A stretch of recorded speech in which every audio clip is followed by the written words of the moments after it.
was in my junior year of high school in 2009. I was sitting one regular school day in English class. It was towards the end of the year, and we were working on final projects, meaning we needed to use the school laptops.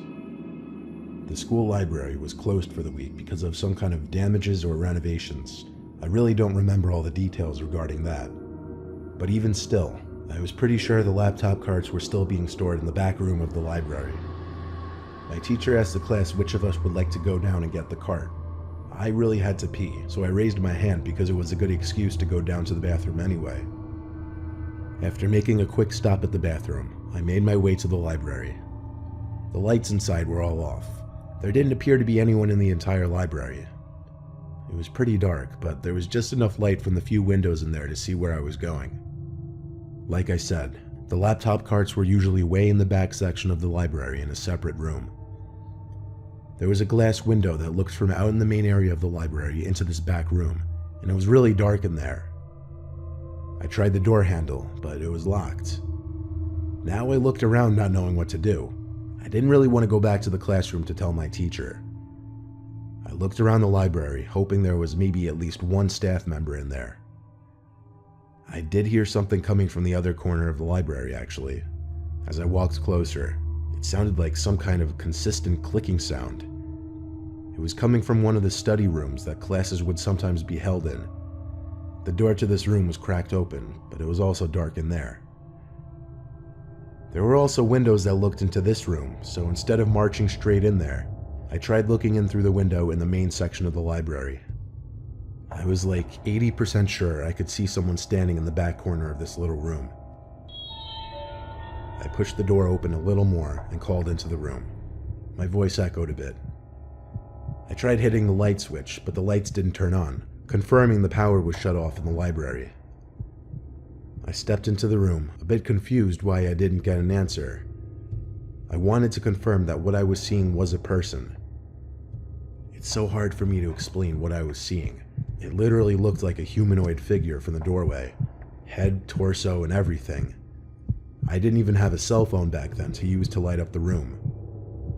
I stepped deeper into this room, but I stopped when I started to become disturbed by what I was seeing. It didn't look like a person anymore. It looked like some kind of thing. Humanoid thing. I was pretty sure he or it or whatever was looking at me. I could make out a face on its head, which was easily twice the size of a normal human head. Not to mention how tall this thing was, maybe 7-8 feet up. It was completely still, as was I, and it wasn't until I saw movement in the corner that my heart completely dropped and I ran out of the room and out of the library. I was breathing heavily, heart racing.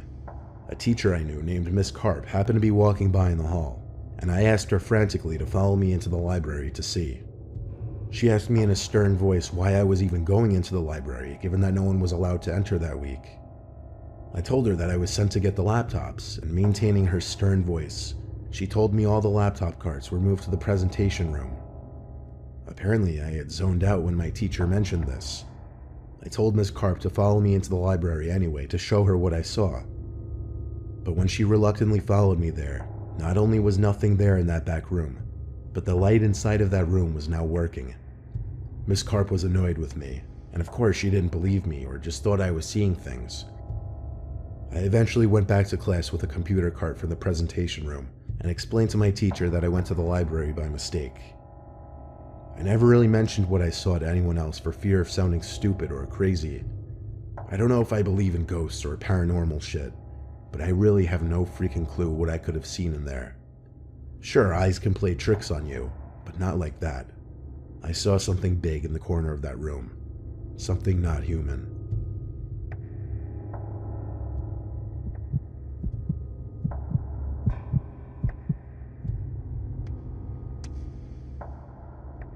I went to a relatively small commuter college in Delaware.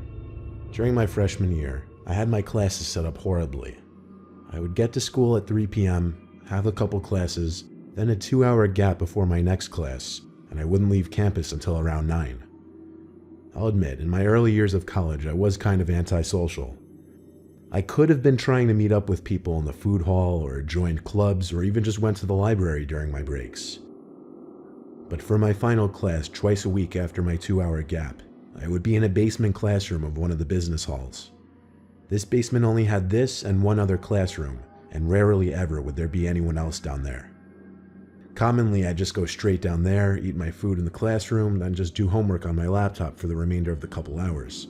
Or even just sit and play games on my phone or watch videos. Yeah, like I said, I was pretty antisocial.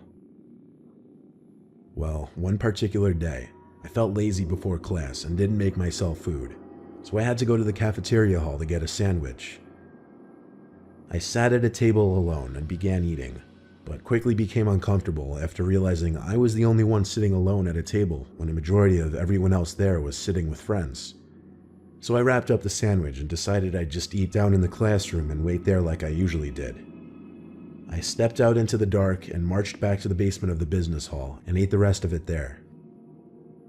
Before I finished the sandwich, I heard the door creak open behind me. I was in the back corner seat right by the door, so when I turned, I was almost face to face with some kid I'd never seen before. He looked maybe a couple years older than me. He had this gross, overgrown beard, he wore glasses, he had a bit of a belly. Seriously, I'd never seen him in this class. We made awkward eye contact for a second until I looked away and continued eating. I made a mental note that the kid looked off, like he was weird or something was just not right about him. I saw in my peripheral vision the kid sit down in the desk literally right next to mine. I wanted to say so badly, why? Why are you sitting right there? But I just tried my best not to look at him and just ignore it. I looked at the time on my phone. There was still a whole hour and a half before class started. I looked up, not at the kid, but slightly looking to the left, just enough so I could see the kid looking at me. That was enough for me already. I finished my sandwich, picked up my bag, and walked out of the classroom. I didn't care where I was going. Maybe a bench outside, just not there anymore. When I stepped back outside into the darkness, I looked around for somewhere to go and sit for a while. I walked to the more woodsy section of campus and sat on a bench under a nice and bright light post. It was chilly out since it was late fall, but I'd deal with it. Not many students walked by this section of campus. It was by a pretty unused small parking lot surrounded by trees everywhere.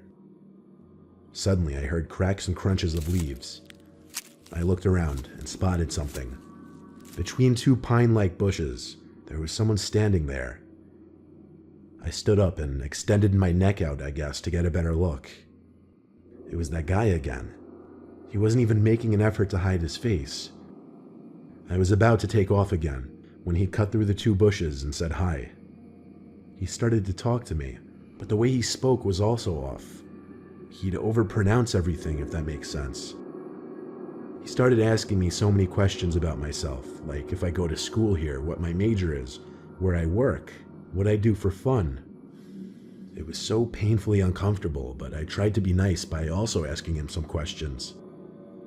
We ended up sitting down for a while. Eventually he asked for my number. I don't know why I gave it to him. I guess I was trying to be nice. Then he turned it weirder. He asked where I live. At first I answered with my hometown, but he said no, like, where do you live? I paused, not knowing what to say. I repeated my same answer. Then he said, no, like, what's your address? I didn't even ask him why he was asking that. I just said I gotta go and quickly walked away. When I looked back, the guy was following me. I didn't know what was wrong with him, but he was freaking me out. I skipped class that night and drove straight home. I crashed into bed and started doing my homework. After finishing a short paper, I checked my phone and it was full of texts from some random fake number. There had to be like 20 texts. They were all from that kid. It started with hey, then he worked down to you have a nice house. I suddenly felt a pain in my chest area. I replied back, go away or I'm calling the police. Then there was a knock at my window. I had the shade down, I couldn't see who it was. But along with the knock, I heard a muffled but familiar voice say, open the window. I yelled on calling the cops. Then he went silent.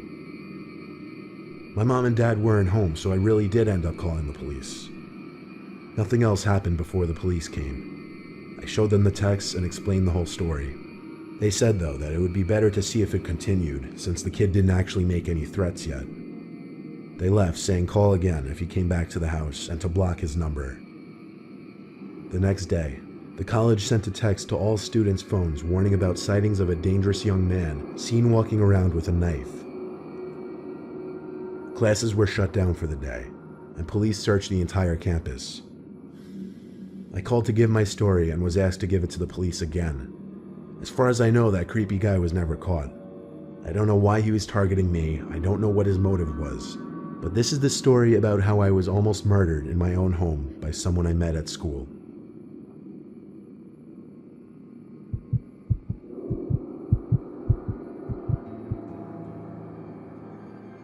Back in high school, my group of friends consisted of about 10 people, but it would be rare that we'd all do things together. On a dark and cloudy school day, my friends Jared, Michelle, Christina, and I were all sitting in history together. We had a sub that day, and we weren't really doing any work, so everyone was just talking. Our high school was really old, like built in the 1930s, and there sat an old second building in the woods that was apparently used back in the 40s as some kind of daycare or preschool, and it just happened to be on the high school grounds, but they never tore it down. It was so old and decrepit it has vines growing on the side walls of it. The four of us were talking about how we should break into it that night since it was Friday. We didn't tell the rest of our friends because it would be harder to do with a lot of people. So nightfall came. We snuck onto the school grounds through a more hidden path to avoid security, and we easily made it towards the woods. We got to the building, which was in a fenced-off area. Jared and I boosted the girls up over the fence. Then we climbed over ourselves. The building was about twice the size of a house. There was no way we were the first ones to have been doing this. We scanned all four walls looking for a good entry point. There were multiple windows, and then we found the front door to the building. Locked, of course. Jared and I ended up breaking a window, but we had the girls keep watch. Once again, we boosted the girls up inside first, then Jared crawled inside, and lastly me. It took me a bit to squeeze in. I was the biggest one there after all. I actually cut my hands on some glass.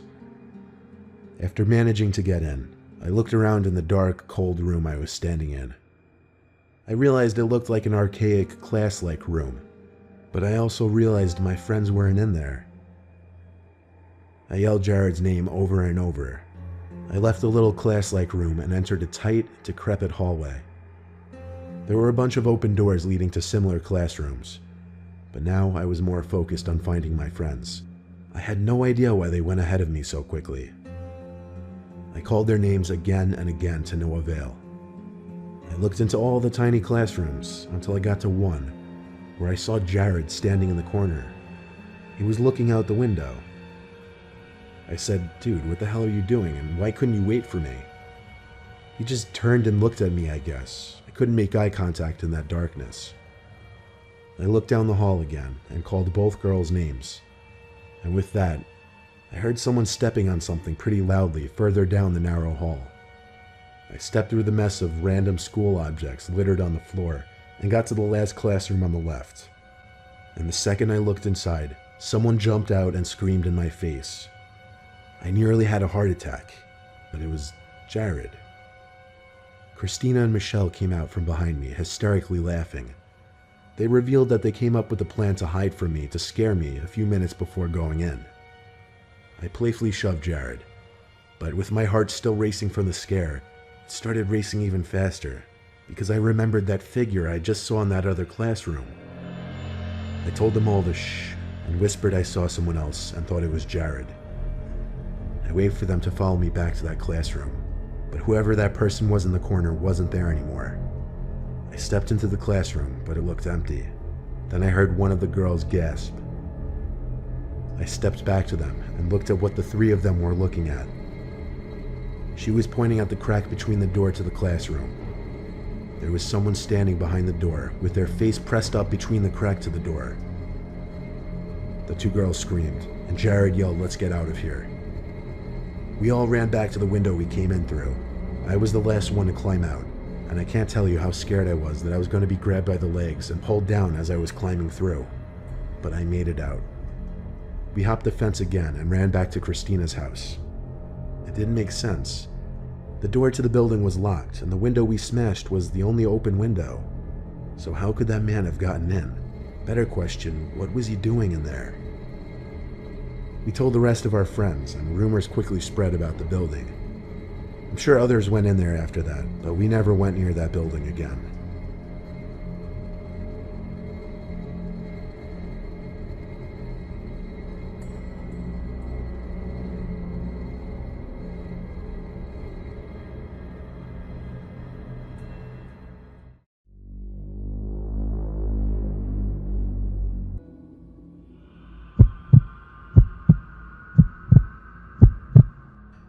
When I was a kid, before we lived in Texas, we lived in a home that had this huge backyard in Georgia that made me feel like the most popular kid in class. Anytime playing outdoor games or sports was ever an idea, my backyard would be the spot to go since we had a 2-acre backyard. The backyard was surrounded by woods on 3 sides. It also had many trees throughout the yard, a trampoline in one corner, a hot tub, a big detached 3-car garage, and an above-ground pool. For a middle-class area, we really had everything you could want in a backyard. There was enough open grass to play any sports, soccer, baseball, football, anything. We even played hide-and-seek tag, or manhunt as we would call it. One Friday when we were in like 6th grade, my friends and I wanted to have a camp-out sleepover in my backyard. It was Mike, other Mike, who I'll call Michael, and Jason. We all had to get our parents' permissions, of course, but we were like 11 or 12 and it was a Friday. None of our parents had any reason to say no. Plus, my family has lots of camping equipment, including 2 tents that could easily fit 2 of us in each one. After all of us got permission from our parents, we made arrangements for them to get to my house around 5 so we could play sports in the backyard. We had 2 mini soccer nets in the yard that we used to play soccer 2-on-2. We did that for like half an hour. Then we played baseball for another maybe half hour. And after just sitting around for a few minutes regaining our energy, my parents ordered pizza for us, so we ate around 6:30 or 7 if I had to guess. The sun was starting to go down a little bit now, so now came the time to set up the tents before it was too dark. I was pretty good with setting up tents because I was a Boy Scout and we just recently learned how to set up tents. My friends kind of helped, but I did most of the work.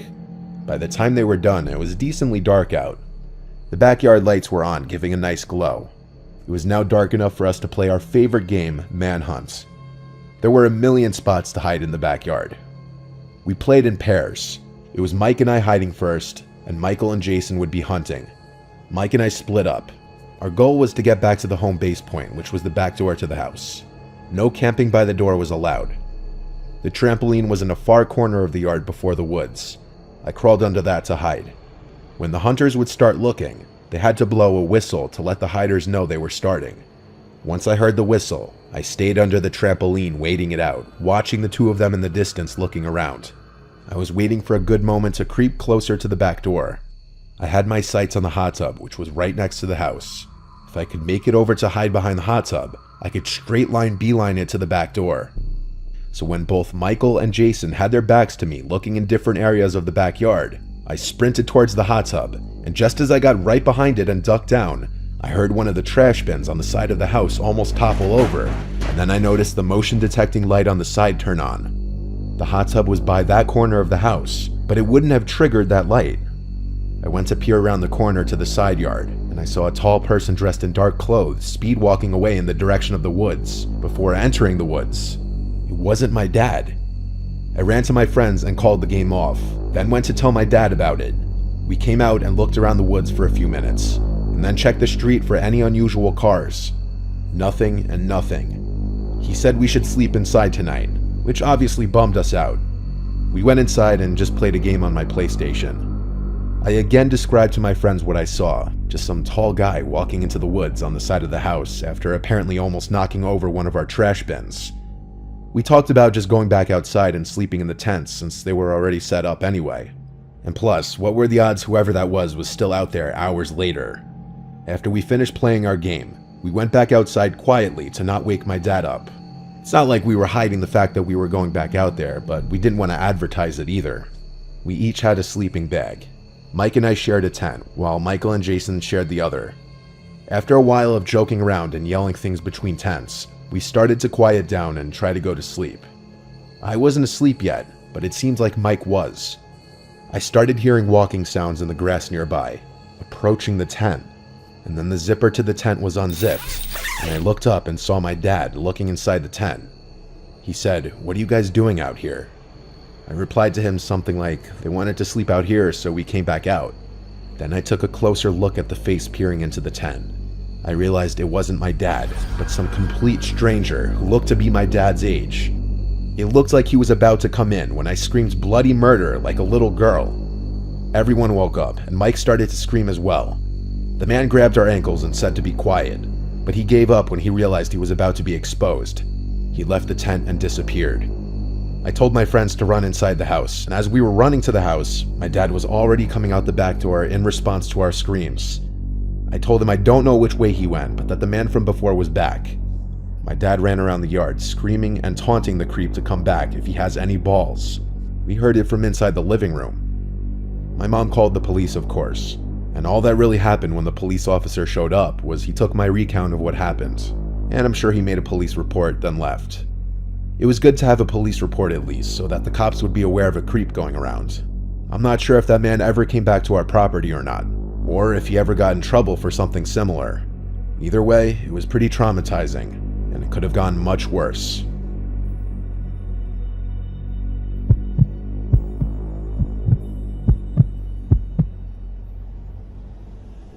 This was back a few years, sometime in 2019.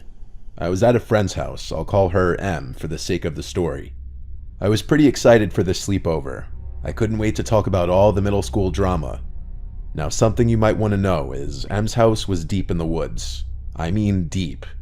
Anywhere you looked, there was woods, and their nearest neighbor was about a half-mile away, but on the backside of her house was a cliff that led down to the ocean. The night at M's house started off pretty good.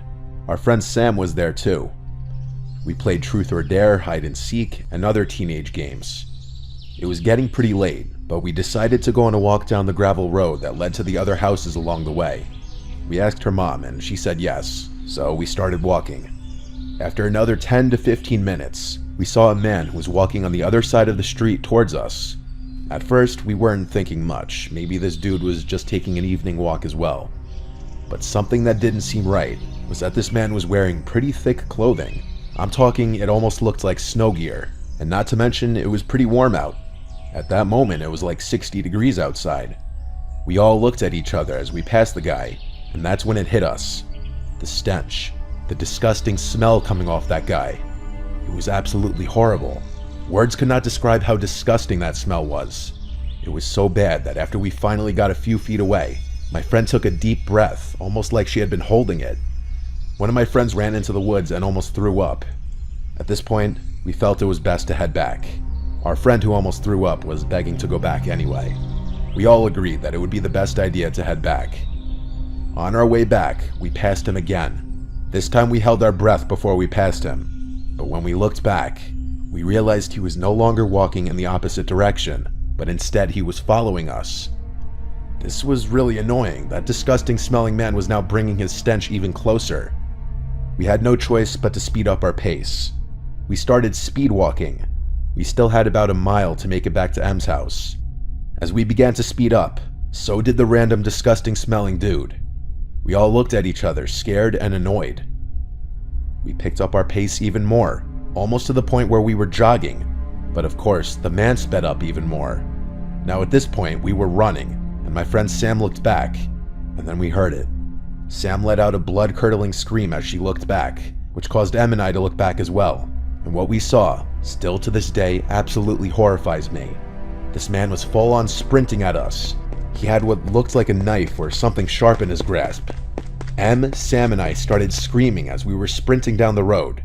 Our screams caused him to stop chasing us, and he eventually just stopped.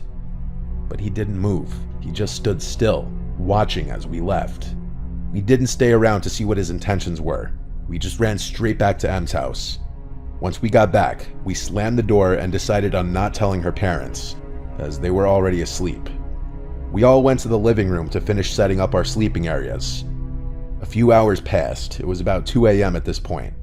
We were watching something, I can't remember what, but I know it was some horror movie. Now, I mentioned her house was on a cliff for a reason. Because of this, her house has a lot of windows on the backside overlooking the view. I was sitting on one of the couches that was set up right at the window. It was pitch black outside, all you could hear was the waves and occasional wind. All of a sudden, I heard footsteps outside. They sounded like they were right by the window. I told my friends, and Em said it was probably the deer that always comes by. For 2 years now, Em had been feeding this deer, who always came up to this very window. I got pretty excited, as this meant this deer would come right up to my hand. I decided to look out the window, and I didn't see anything. It was too dark. I said that we should go outside to pet the deer, but Em and Sam said no. They reminded me about what happened earlier, and I agreed. So we went back to watching the movie. Another hour passed, and we were all feeling tired. We turned off the TV and headed under our blankets. It was about 45 minutes later. Em and Sam were fast asleep, but I felt like I couldn't rest. Something was up. I had this gut feeling that told me not to go to sleep, so I decided to look outside. The moon was just bright enough that you could see the ocean, so I spent a few minutes just staring outside. As I was staring outside, my eye caught something moving in the woods over to the left. I turned my head that way, but I saw nothing. I knew I saw something moving, so I grabbed a flashlight that was on the bookshelf and I pointed it in the direction of where I saw the movement. Now, this was probably the worst idea I could have ever had, because when I did so, I saw that man again, but this time he didn't have any snow gear on. Instead, he was completely shirtless, and I wasn't about to find out what else he didn't have on, so I tried to wake up Em and Sam and tell them what I saw. Sam woke up, but Em was a deep sleeper. I told Sam to look outside, but when we looked, he was gone. Sam looked at me with a pretty angry expression, like I was just messing with her. I told her I wasn't, but she didn't believe me. She went back to bed, and I was left laying there. It was now about 4:30 in the morning. It was still dark outside. I didn't sleep at all. I felt myself drifting off to sleep when I heard a knock on the door. I almost jumped off the couch when I heard it. I knew I shouldn't open it, but my curiosity got the best of me. I walked over to the door and looked out of the peephole, and again I saw nothing. My head had to be playing with me. I again went back to the couch and threw my blanket over my head. I eventually fell asleep, but woke up at around 5 a.m. in a cold sweat. Something wasn't right again. My body wouldn't stop shaking. And then it hit me. That familiar stench. That disgusting smell. I almost threw up right there. But as fast as I sat up, I heard footsteps coming towards me and I screamed.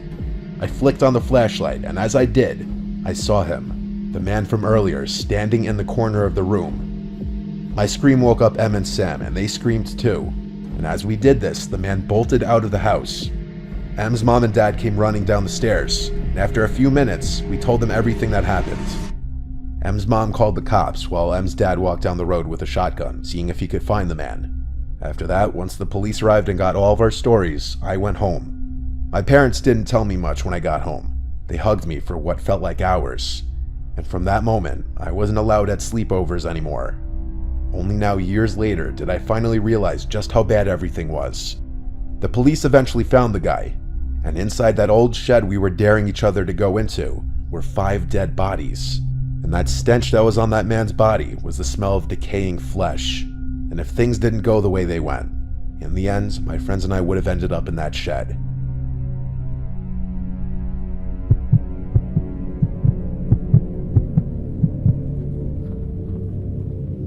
I work in risk management for a big bank in Manhattan. I've met a lot of cool people through this job. I go out to happy hour all the time with my coworkers.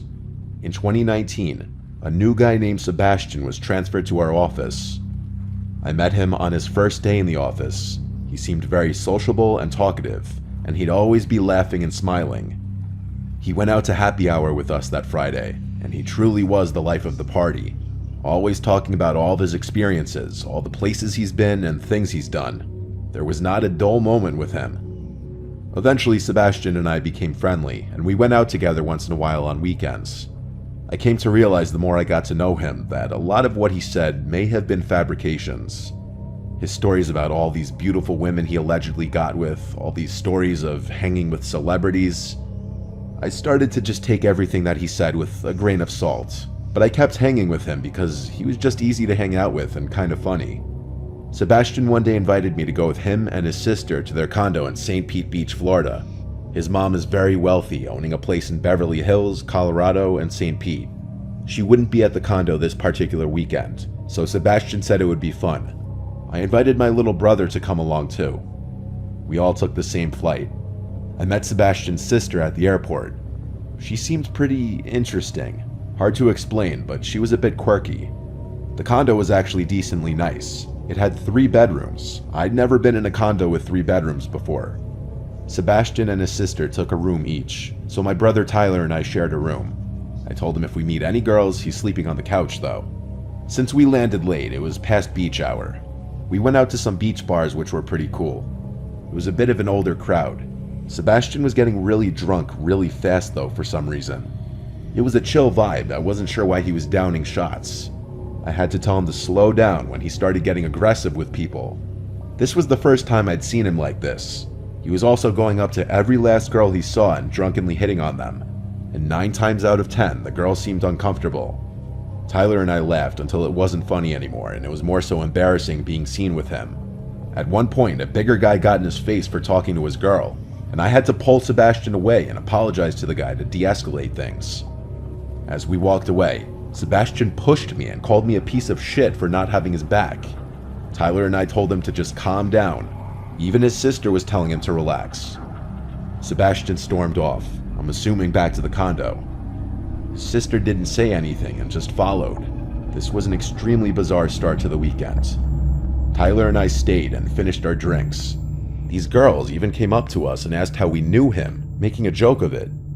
We actually got their numbers. They were visiting too. They said they're going downtown later if we wanted to meet up, and we said we were down. So after that, I texted Sebastian asking where they went, and he texted back immediately that they went back to the condo. Tyler and I walked back to the condo and let ourselves in. We expected Sebastian to be angry, but instead, the second we walked in, he jumped off the couch all excited like, with a big smile on his face, saying, "Are we going out tonight or what?" He was still definitely really drunk. I told him, yeah, we should chill out here for a bit first though. Then I told him about the girls' numbers we got. Sebastian asked how many girls, and I said 2. His smile disappeared. Then Tyler, for some reason, told him that the girls came up to us after he left, asking how we knew you. I think he was saying it as a joke, kind of trying to playfully rip on him a bit, which was a mistake. Sebastian stormed away into his room and literally slammed the door shut.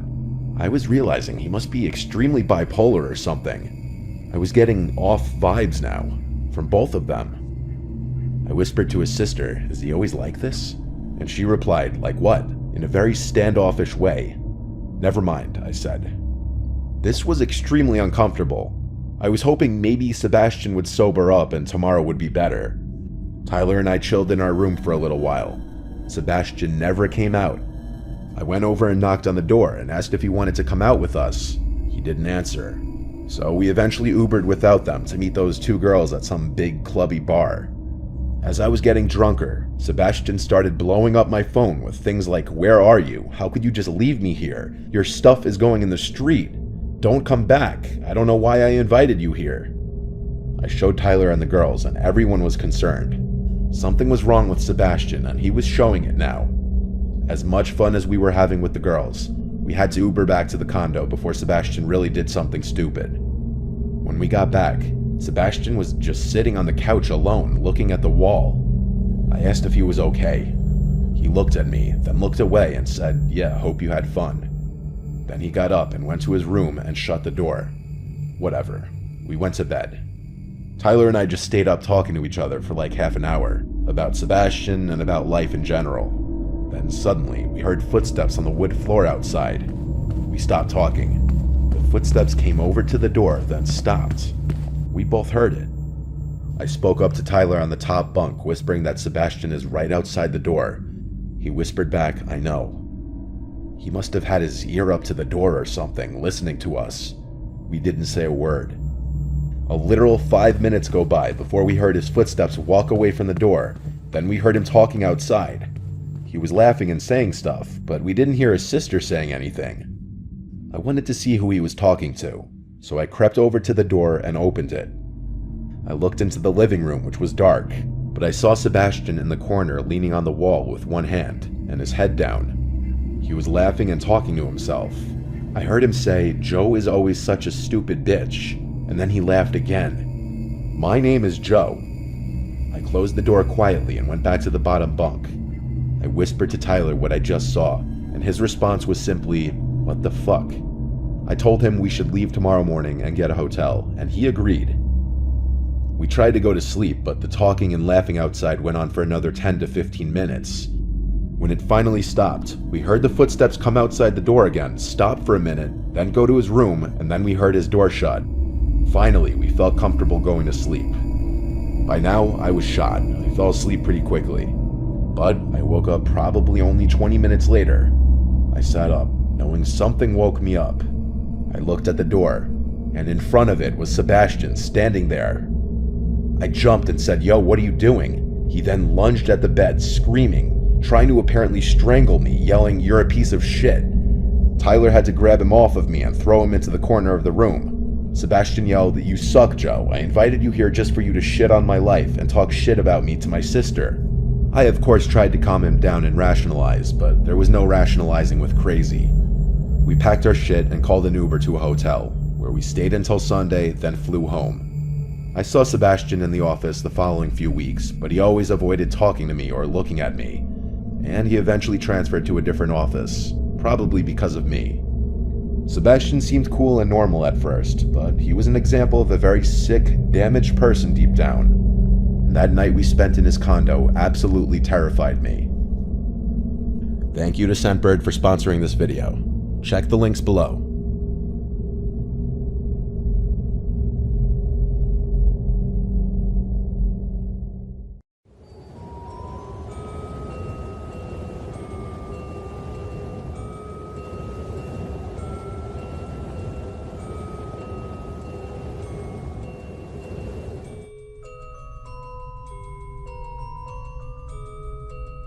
Two of my closest friends, Trevor and Kevin, always loved to go on late-night adventures.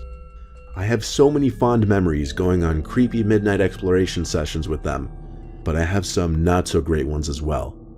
However, the worst experience was the night we went to Joyland Amusement Park in Kansas, an abandoned park surrounded by a somewhat typical suburban area. We lived only 10 minutes away from the park, so we figured it would be our next late-night destination. We always brought our Phoenix flashlights, backpacks, and boots whenever we went to places like this. Today, mostly everything in Joyland Amusement Park has been torn down, but this was back in like 2011 or 2012, and at that time, most of the buildings and rides were still standing. We pulled up on a side road next to the parking lot since it seemed a lot less sketchy than pulling up into the parking lot itself. Then we figured we should just pull up onto the grass next to the woods by the park, because God forbid if a cop would drive down the road. Kevin led the way while Trevor and I followed behind, talking to each other, sometimes joking about how much more eager Kevin was to move ahead than we were. We kept our voices low, however, because we never knew if there might still be security in places like this. All the carnival shacks that once held concessions and games had now been ransacked, trashed with cans and bottles, and sprayed with graffiti. It was basically the scene that you would expect to see in an amusement park that had been abandoned for years. Even though the park was surrounded by suburbs, it was kind of encased in by woods in almost all directions, so instead of late-night traffic, all we heard were crickets and other night creatures. It added to the experience because, to be honest, all three of us in a certain way liked being freaked out. We walked into another carnival game stand. This one with the paintings at top still not completely worn away or graffitied over. It had some smiling cartoon character holding a dart gun, so I'm guessing it was some kind of target hitting game. Now it was just rubble and litter on the ground. Suddenly there was the sound of a glass bottle breaking not too far away. When we turned in that direction, it became clear it definitely came from the bigger looking building. Perplexed and kind of shaken, the three of us went in that direction. We stopped probably 2/3 of the way there when we saw someone standing in the corner of what was once called the Wacky Shack attraction. The person was legitimately just standing facing the corner wall of the entrance. I whispered at my friends to back away slowly. There was clearly something wrong with this person, and we didn't want them to hear us. We backed away, trying to avoid making any noise. It was almost like something out of a cliché horror movie when either Kevin or Trevor stepped on a beer can, which made a really loud crunch. The person standing in the corner turned their head and looked at us, but the speed in which they turned their head was what really scared me. It was almost like a deer. We could now see it was a man. He had a deranged look on his face. The three of us simply walked quickly away. We didn't run because that would only be more cause for this person to chase us.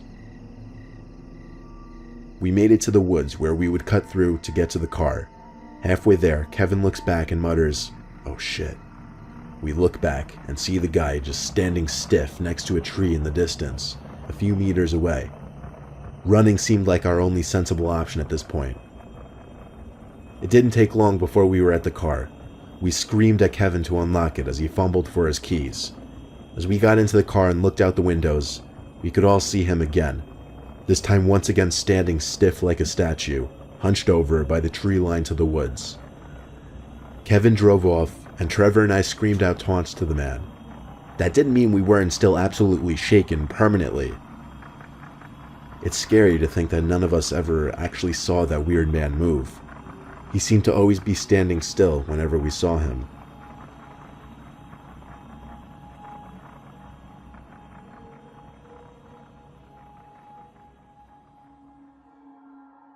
I was taking my family on a road trip to South Florida.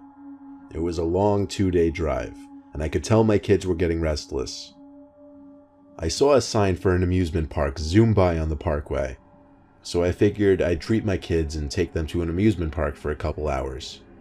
It was late already anyway, so we were just going to stop at the hotel soon. I figured I might as well. My wife and I followed our 2 kids, Tommy, 7, and Trish, 5. They ran ahead of us to find a ride they wanted to go on. I had to admit, this was one pathetic-looking amusement park. There weren't many other people there. There weren't many attractions either. More than half of what appeared to once be attractions and games were now just empty stands and buildings. As long as the kids were happy though, that's all that really mattered. Tommy was running so far ahead, pointing at one of the rides ahead in the dark. I thought for sure he was pointing to the Ferris wheel, but when he made an unexpected turn left and out of sight, my wife and I screamed for him to come back here immediately. When he didn't come back, I told my wife to wait there with Trish while I ran as fast as I could to chase after Tommy. I couldn't find him anywhere though. My heart began to race. The feeling of losing your small child is a painfully scary feeling that will literally make you feel sick inside. I stood in place looking around in a full 360 motion, breathing heavily, afraid someone might have taken my son. I ran to the nearest worker I could find and gave them my son's description. They called on a loudspeaker for Tommy to come to the front entrance. In the meantime, I still ran all over the place searching for him. I stopped dead in my tracks and I felt my heart drop when I found him.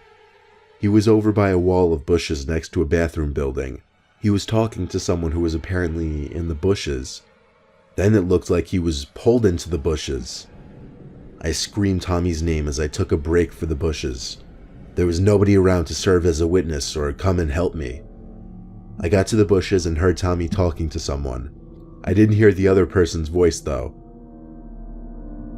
I pushed my way through the bushes and saw Tommy being pulled. I didn't see by who though. I ran to him and pulled him, but I felt something else on the other side of another layer of bushes pulling him in that direction. But quickly, whatever it was let go, and I pulled Tommy into my arms. I told him to wait there as I pushed my way through more bushes to a small opening surrounded by trees. There was no one in sight. I had no idea how whoever it was could have gotten away that quickly. I still don't. When I got back to my son, I took him back in public eye of the park and put my hands on his shoulders, shaking him as I was asking him who he was walking with. He said he was following some guy named George. He said George was a lot older than him. I took him back to the front entrance of the amusement park and had him describe George to the workers. They said they'd keep a sharp lookout for him, and we promptly left the park. We went straight to a hotel, and the rest of our trip from there was normal, except for the fact that I couldn't get the incident out of my head.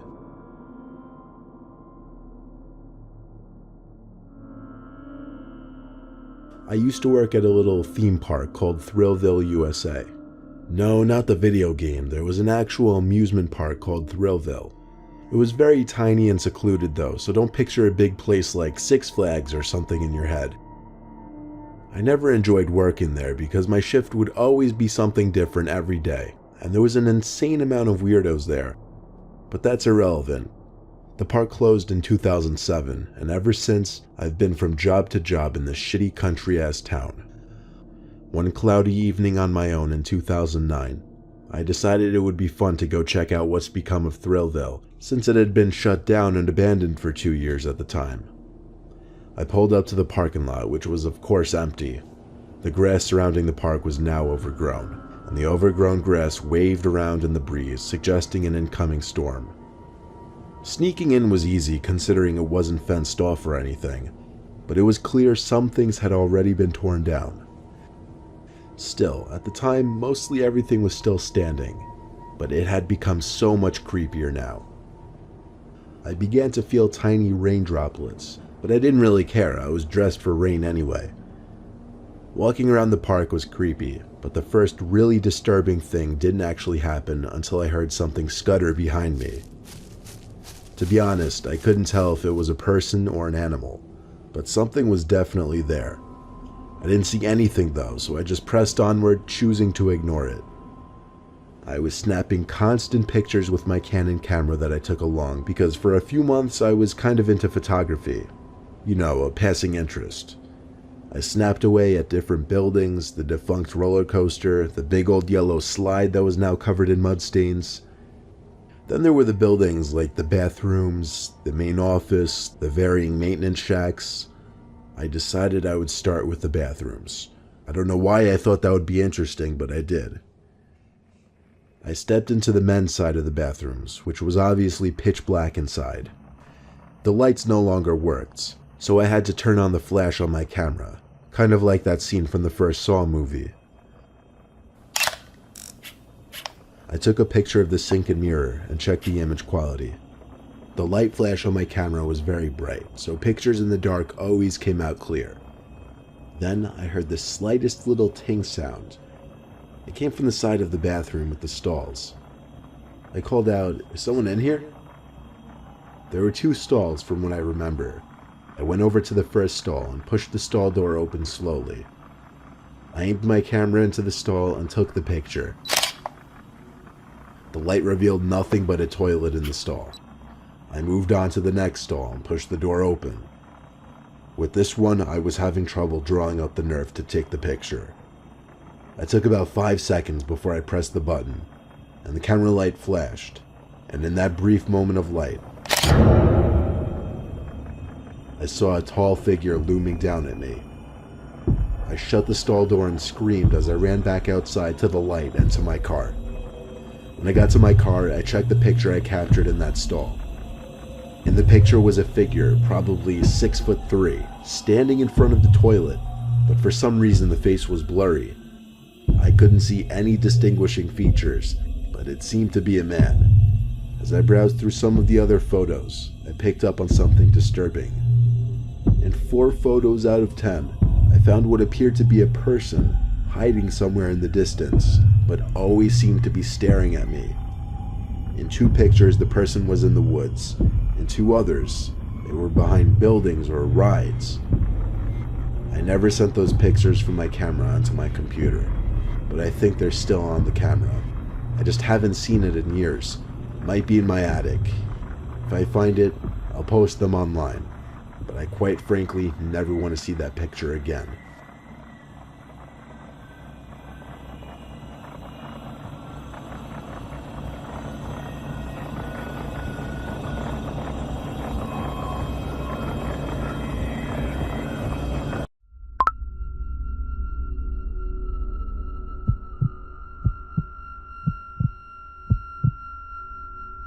This was not even a month ago, so all the small details are still fresh in my mind. I have been using dating apps on and off for years. I think Tinder sucks along with its customer service, and I was never a fan of Hinge or OkCupid. I mainly use Bumble. In my Bumble bio, I have my height, which is 4'11", I make a joke about being short, and then I have my Instagram and Snap at the bottom. Because of that, I get a decent amount of random follow requests on Instagram. Half the time I don't follow them back. I also get a lot of random people adding me on Snap, probably more on there than on Instagram. I usually only add them back if I recognize their name from a recent conversation on Bumble, or if their Bitmoji looks pretty normal. I know, that sounds weird.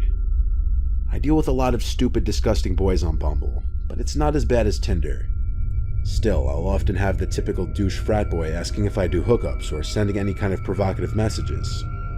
Usually when that happens, I'll mess with them a little bit and then unmatch them. This one time, I guess 3, almost 4 weeks ago, I matched this actually pretty attractive guy. He sent some pickup line that was kinda creative and got my attention. Pretty soon he asked for my Snap. Then seconds later, he added me after noticing I had my Snap in my bio anyway. So I added him back because why not? He started messaging me on Snap. I screenshotted the first 2 pics on his Bumble profile and sent it to my girlfriends, mentioning how attractive he is. My friend Gianna replied right away saying it's a catfish. She matched it too. So I decided I'd mess with them a little bit. The things he was messaging me on Snap were slowly progressing to be more sexual. So I started saying the most unattractive things possible, and they started getting noticeably salty. I said I would be down to come over if they sent me a selfie. He didn't send a selfie, of course. He just replied with a message asking what my address is. I didn't reply at first, asking my girls what I should do next. But then I got a notification that the guy screenshotted my Snapchat profile. I immediately blocked him and remembered I had my location on the Snap map as public. The problem is, the houses in my area are spaced out enough where he could easily identify which house I was in. I panicked, asking my girlfriends what to do. They tried to calm me down, assuring me there was no chance he'd come to my house. They did a good job because they made me realize how ridiculous him coming to my house sounded. I was watching New Girl on Netflix. The doorbell suddenly rang. I paused the show, and I felt my heart jump into my throat. I was home alone, not expecting my parents or siblings, and it was past 10. I turned off my bedroom light and TV screen. I wanted total darkness to give the illusion no one was home.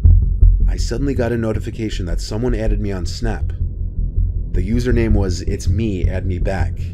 I blocked the account immediately. 2 minutes later, another account added me on Snap. This one, the username was "I'm outside your house." I screenshotted that and sent it to my friends and family, now in tears. I blocked it as well. There was a long pause now. I hoped maybe he had given up. During that time, I was texting friends and family, but ignoring all their phone calls because I was so paranoid that I'd be heard from outside. Finally, I got another dreaded notification from Snap, saying someone added me. This time the username said, "I'm looking right at you." I turned to the window naturally. I wish I hadn't. I wish I'd just ran out of the room and called 911. But I looked and saw him looking into my room, this disgusting, smiling man. I'm sure my face turned completely ghostly white as I looked at him. I ran out of the entire house, screaming at the top of my lungs down the street. 2 neighbors came outside in response, and I basically ran into one of their arms crying for help.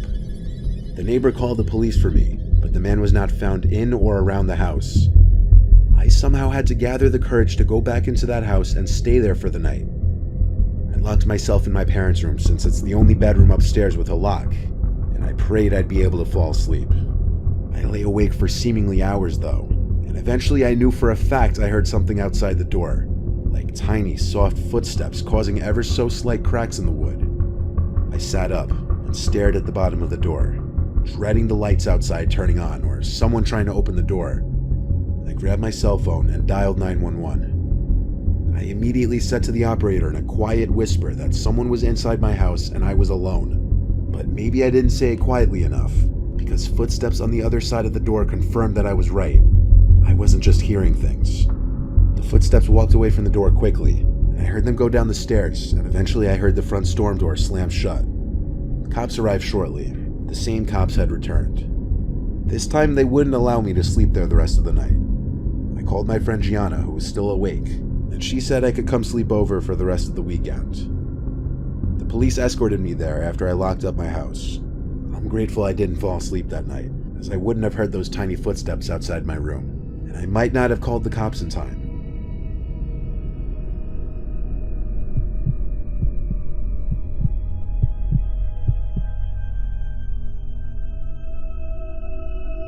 I hardly use Snap. I find it to be an immature form of communication. I only have one so I can receive snaps from friends and occasionally send people snaps while I'm on vacation somewhere or doing something fun. I do not view Snapchat as a viable replacement for simply texting someone. That being said, when this girl Kate that I hadn't heard from in months, who I was kind of into, one night randomly snapped me, my face lit up a bit. She snapped me a picture in a dark room, presumably her bedroom, saying, "What are you doing?" I replied with an awkward selfie, saying watching Friends, made more awkward with the obnoxiously bright flash from my phone. Another reason I hate Snapchat, because I look terrible in selfies. Expecting her to run away after my selfie, she actually snapped back. I could barely make out part of her face. It was 90% black wherever she was, with a hint of red glow. She said in the snap to come to her place. I was done with the stupid selfies, so I just messaged her back asking where. She sent an address. It was 10 minutes away. I was bored, so why not? I got in my Chevy and started following towards the address. It wasn't that far. I was there quicker than expected, but I'm also a speedy driver. The address was of a house at the edge of the same town I live in. Since I have her number, I just texted her, but with my car idling and her not answering right away, I decided to just call her. The call was answered, but she didn't say anything on the other end. In fact, all I heard was garbled background noise, likely because the phone was answered by accident. I said hello a few times, hoping maybe she'd hear me in her back pocket or wherever her phone might have been. I listened for a little while, and eventually I started hearing a man's voice in the background. I screamed hello 2 more times into the phone, and then I distinctly heard in a girl's scream, "Help me," before the call was hung up. I didn't know what to make of all of that. I texted her one more time, "What's going on?" Minutes later, I got a text back saying, "Come in, I just opened the front door." I looked at the house, and sure enough, the front door was left open now. At the same time, I got another snap from Kate. I opened it immediately. It was a picture of her legs in a dark room. She was wearing ripped jeans, and it looked like she was sitting on the floor. Something wasn't right here. I wasn't going in that house. I called 911 and reported a possible kidnapping situation. In the meantime, while waiting for the cops, I texted back the number, saying 1 second, I'm on a phone call, then I'll come right in. But there was no answer. In fact, the next time I looked at the front door of the house, it was closed now. I was worried that what I was imagining was coming true. The cop car eventually pulled up behind my car, and I pointed them at the house. Another cop car pulled up quickly across the street, and 2 more cops got out. A total of 4 cops were knocking at the front door. A man opened the door, and they identified that they received a reported kidnapping in the house. One of the police officers actually let himself into the house past the man. The other 2 followed, while one stood with me by the front porch. Not even 30 seconds later, one of the cops yelled at the other 2 to get him in cuffs, and then a girl's cries for help soon became apparent from the basement. I was in absolute shock when the girl I recognized as Kate was being escorted out of the house in tears. She was a wreck. She looked like she had just experienced a life-changing trauma.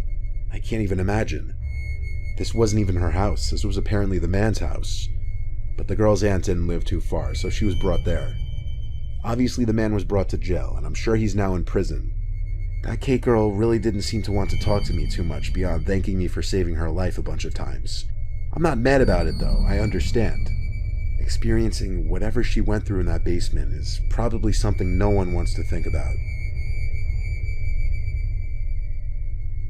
Greetings. My name is Terry Carnation of the podcast Dark Air with Terry Carnation, reading a story for the aptly named Mr. Nightmare. I am an 18-year-old guy and a freshman in college. I go to school in my hometown so that, for my first year, I can live with my parents and save money on student housing. I go to Montana State University in Billings, the state's largest city. And no, we don't ride horses to school. We have cars. In school, I still knew and hung out with most of my high school friends that decided to stay in town for school as well. But in my calculus class, I didn't know anyone. I am pretty outgoing and can easily start a conversation with a stranger, but I strangely found it hard to make friends in that class. Eventually, I just gave up and went to class to learn rather than make friends. About 2 weeks into school, this guy I hadn't seen in class before started to sit near me. He would always come in around 10 minutes late and would sit as close to me as possible. It weirded me out, so I would sit as far from the door as possible to see if he was actually trying to sit near me. I observed that he would enter class late and walk past at least 10 open chairs just to sit beside, in front of, or behind me. He had this creepy vibe. His hair was always messed up and greasier than a McDonald's burger. His clothes were ripped up and looked ancient, and his hands were always black with dirt. I am a neat freak, and always keep myself and my things clean and organized, so just looking at him repulsed me a little bit. He also looked way older than the rest of the class, almost like he was 40. He started to fall behind in class since he never took notes, and he started asking me for help. Even though he looked creepy and gross, he seemed very nice and shy. I felt bad for him and would explain problems to him when he asked me to, but tried to keep it casual and not be overly nice. One day, he asked me for my Snapchat so that he could get help when we weren't in class, since calc was only a Monday, Wednesday, Friday class. After hesitation, I gave him my username. Strangely, he wrote it on his arm in huge letters with a king-sized Sharpie. After class, I was getting in my car to go home and saw that he had already added me and Snapchatted me. I groaned and regretted giving him my username. I got in my car and drove the 20 minutes home. By the time I arrived, I had forgotten about it and went about my day.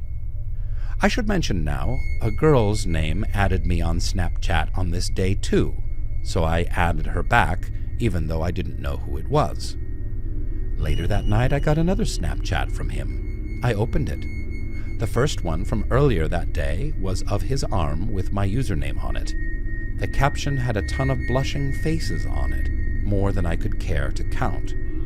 The second was a shirtless picture of him in a bathroom mirror, but it looked like a gas station bathroom. It said, "The jeans you wore today were so tight around you, and I couldn't stop staring." I was immediately weirded out and considered blocking him. I thought better of it, though, and wanted to avoid an awkward situation in the next class we had together.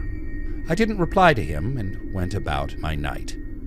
I had a few friends over and left my phone sitting on the couch, and one of my friends picked it up and said, "Dude, who's this Jefferson guy? He sent you like 20 snaps." I grabbed my phone and scrolled through my notifications. I clicked on one, and it brought me to the chat section of Snapchat. The messages started off with him asking why I never replied, and got increasingly more angry and aggressive as they went down. Then a picture popped up, and I opened it. It was of my front door, and it read, "Come out right now," in all caps, with about 100 exclamation points. I suddenly remembered I had my location on for Snap Maps, and he had tracked me to my house.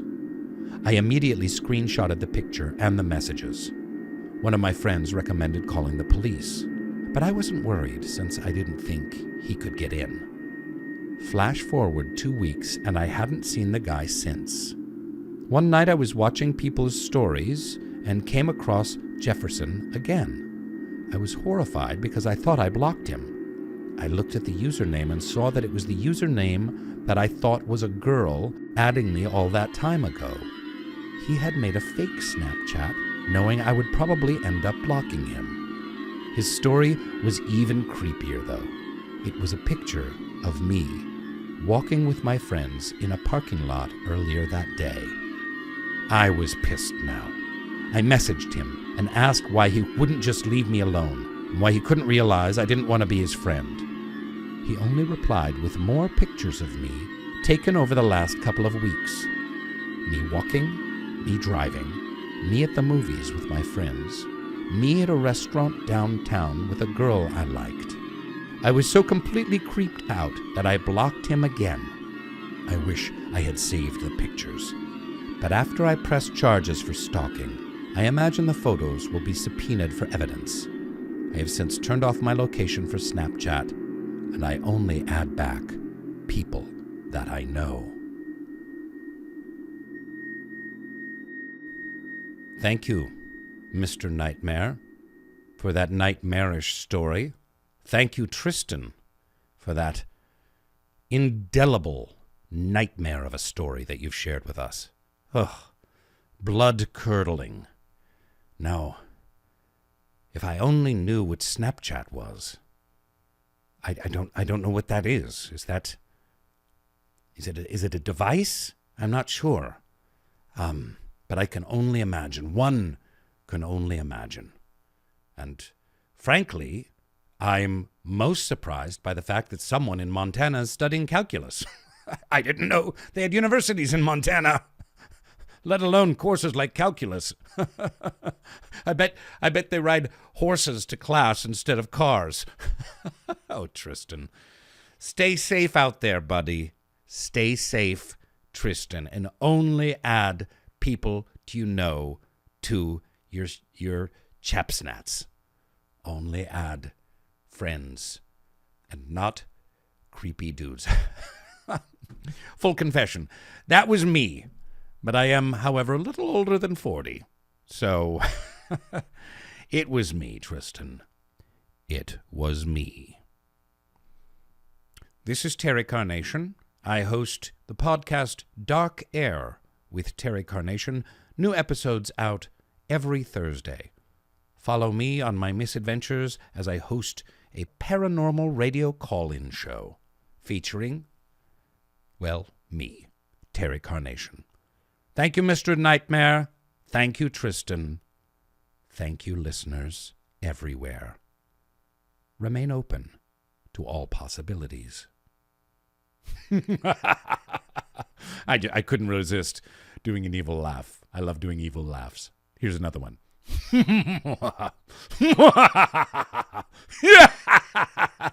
All right, that's enough.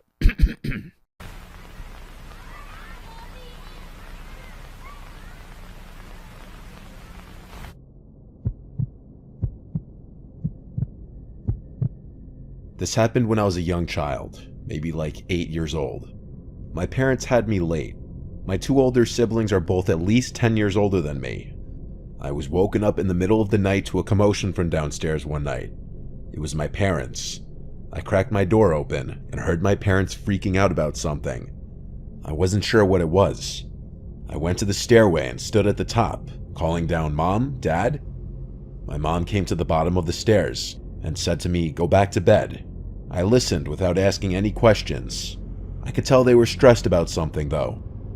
I was trying to go back to sleep when I heard the front door downstairs slam shut, and then it was dead silence. I presumed they left the house, but I wasn't sure why. Either way, I listened to my mom and went back to sleep. I woke up again to sounds downstairs once more. It was the sound of the front door closing, and then footsteps, but no talking. Naturally, I assumed they were back home and just being quiet so that they wouldn't wake me up. I heard occasional steps and thuds from downstairs. I heard drawers and cabinets being opened and closed, and I thought for sure I heard the fridge opening too. I thought it was my older brother Chris, who's 10 years older than me, and at the time he was already driving, so he was going out and coming home late. So him getting home at like 2 a.m. and rummaging the fridge wasn't abnormal at all. These are all things I was telling myself, logical explanations as to what I was hearing. Eventually, I heard footsteps coming up the stairs, getting louder and closer until they reached the top, and then made their way first thing to my door. My door quietly and slowly opened. I didn't sit up or move. I just had my eyes open facing the door as I was still laying down. There weren't any lights on outside of my room. Whoever was walking around was doing so in the dark, so all I saw was this black mass at my doorway, resembling the shape of someone's head. I said every name starting from Chris to Mom to Dad. Then I just said, "Who's there?" They didn't reply. They just closed the door, and I was left there confused but mildly creeped out. I heard footsteps going downstairs. I was convinced it was my dad now, just coming to check on me after getting home, though I wasn't sure why he was ignoring me. I didn't hear anything from downstairs for a while now. I allowed curiosity to get the better of me, and I went downstairs in the dark. I kept all the lights off as I was approaching the kitchen, and I froze at the doorway, noticing a tall figure standing right in the middle of the kitchen. I said, "Dad?" assuming it was him just based off the size of this person. A deep voice said, "Go back upstairs." I ran back up the stairs to my room and closed the door and jumped under the covers. All I was thinking was, why did my dad's voice sound like that? The reality of a stranger being in the house didn't dawn on my innocent little mind. Not until a little later, when I heard the front door opening and a commotion from downstairs again. The voices of my parents. I went to the top of the stairway again, and they were shocked to see I was still awake. I asked what happened. They told me that Chris had a little accident, but that he was going to be fine. I found out months later that he had gotten into a car accident driving in a condition that he shouldn't have been driving in. My parents got a call from the hospital, and so they rushed to see him first thing, leaving me to sleep. I asked my dad if he had come in my room before, and that was when I learned that they had been gone for hours. My mom started freaking out, yelling at my dad because he had neglected to lock the door when they rushed out of the house. Me telling my parents about the person at my bedroom door and in the kitchen caused my dad to search the house with his gun, and my mom to call the police. The last thing I really remember was being asked by a police officer to give my story. My parents tell me that they felt like morons having to explain to the cops that they left me alone and left the door unlocked. I don't think anything of value was stolen, even though whoever broke into the house clearly didn't have intentions of harming me. Having a complete stranger in your house is already a terrifying ordeal. Now imagine going through that at 8 years old.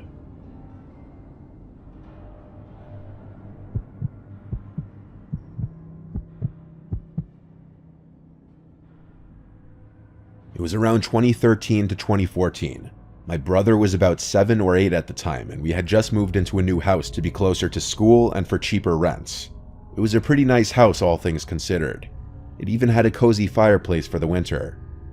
Anyway, my brother was really into Batman and had this Batman car that if a button was pressed made noises and lit up. It was basically his favorite toy, so he played with it often. Then one afternoon, he came inside from playing out back and told us he found something. So obviously my mom and I asked what it was. It was a picture of a young boy in the form of one of those tags you get if your parents paid extra for school photos. The picture was dirty and full of wear and tear, even to the point you couldn't see the year it was taken. We thought that, okay, some parent lost their kid's picture, no big deal. And then my brother said something that confused me. "That's Buddy," he said. And I looked at him with a facial expression that basically asked him to repeat himself. And he did. He pointed at the picture and said, "This is Buddy, he's my friend." I slowly nodded my head as if I knew who he was talking about. The main reason this confused me is because my brother didn't make friends easily, and he had no friends that I knew of. And this Buddy only came up once we had moved. I shrugged it off and figured he'd made friends with the next door neighbors or something, and he somehow got the school picture as like a keepsake. That night around 3 a.m., when everyone in the house was asleep, I woke up to my brother talking, so naturally annoyed, I walked into his room to tell him to go to bed or else he'd wake up our parents. It was weird because when I walked into his room, he was sitting up straight in his bed as if he was actually talking to someone and not just to himself or his toys. I told him to go to bed and I went to bed myself. A couple days later, my mom was talking to me about my brother and asked if I'd seen him get up at night, and I said no, I woke up to him talking a few nights ago, but that was it. Why? And she said he had been acting weird, but as usual, we both shrugged it off as him being a kid. Now in my room, my bed was right across from my door, meaning if I turned over, I could see into the hallway right in front of me. One night, I woke up to use the bathroom, and since I myself was and still am very afraid of the dark, I left the hallway light on, knowing my dad would turn it off once he got up and I'd probably be asleep by then. I was laying in my bed facing my door when a sudden noise made me jump. It was my brother's damn Batman car. It was making noises. So I got up to tell my brother that he shouldn't be up this late playing, but when I got into his room, he was asleep in his bed with the toy across the room on the floor still making noise. I walked over to it to turn it off. I was finally able to go back to sleep, but the following days, my brother would not shut up about Buddy. It was honestly starting to freak me out, so I went over to the neighbors' houses to the right and left of us. One house didn't even have kids, and the other was vacant. This started to worry me, but my dad said it was probably just an imaginary friend he came up with. I went along with it since I couldn't think of any other solution, but almost every night, one of us, my mom, dad, or sister, would say we heard my brother's toy making noise and had to go into the room and turn it off. I explained that I had to do it as well, and once again brought up my brother talking to someone one night. My dad swore up and down that the toy was probably motion activated, but when we bought it, there was no advertisement for motion activation. My sister and I were so unnerved by it that we started to sleep in my room together, which I'm glad we did, or else I'd probably write this off as a bad dream. My sister and I were talking, trying to keep each other calm and in good spirits, until we heard the dreaded noise of my brother's toy. We both looked toward my open door and into my brother's room, which was right across mine into his room. Our expressions turned into those of horror as we saw our brother's toy rolling past the door all on its own. We screamed and ran to our parents' room, and they got mad at our brother, saying it was a cruel joke to play on us. As we were already freaked out, what he said sent chills down my spine. It wasn't me, Buddy wanted to play. That night, the toy went into the trash, batteries taken out and all. My sister and I were relieved until the next day, my brother had the toy again, and my parents accused him of getting it out of the trash, to which he responded, "Buddy got it for me." The toy was broken into small pieces and thrown away for the final time. My brother was obviously upset, but our parents got him a new Batman figurine and everything was fine. It wasn't until about a week later, when we all felt that everything was okay now and that Buddy was gone. My mom was cooking chicken breasts on the countertop George Foreman grill, and she had come into the living room to ask us something. And then we all jumped as we heard it crash in the kitchen. We went in there to see the George Foreman grill halfway across the kitchen, as if it had been thrown. My mom swore it was nowhere near the edge, and my dad had no explanations. Nothing happened afterwards, and we moved out about a year later. But to this day, I wonder if my brother's imaginary friend Buddy wasn't imaginary.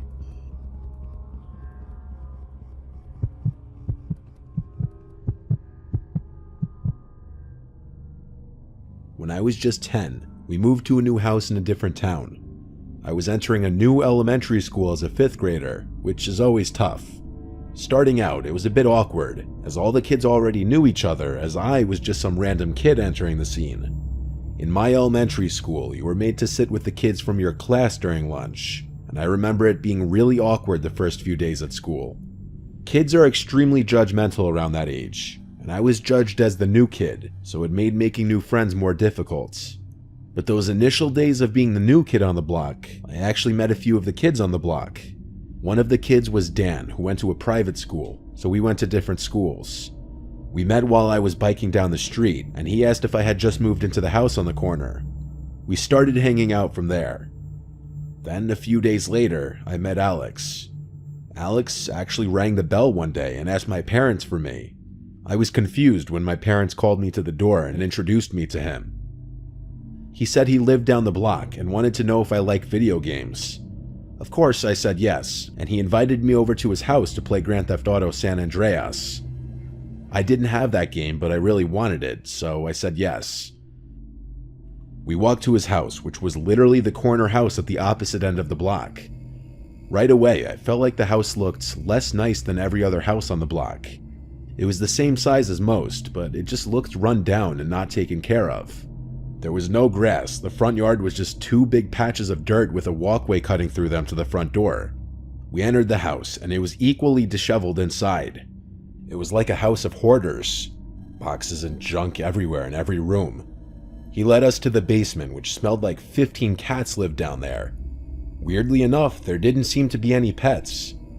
The basement was a pigsty. It may have been the messiest room in the house.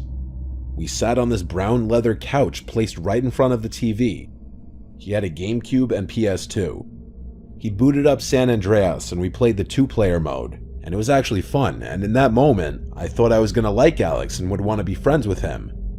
Eventually, I wanted to go home, and so I said I gotta go, and he seemed really disappointed, like he wanted to keep hanging out. We'd already been playing for like 2 hours though, so I just wanted to go home.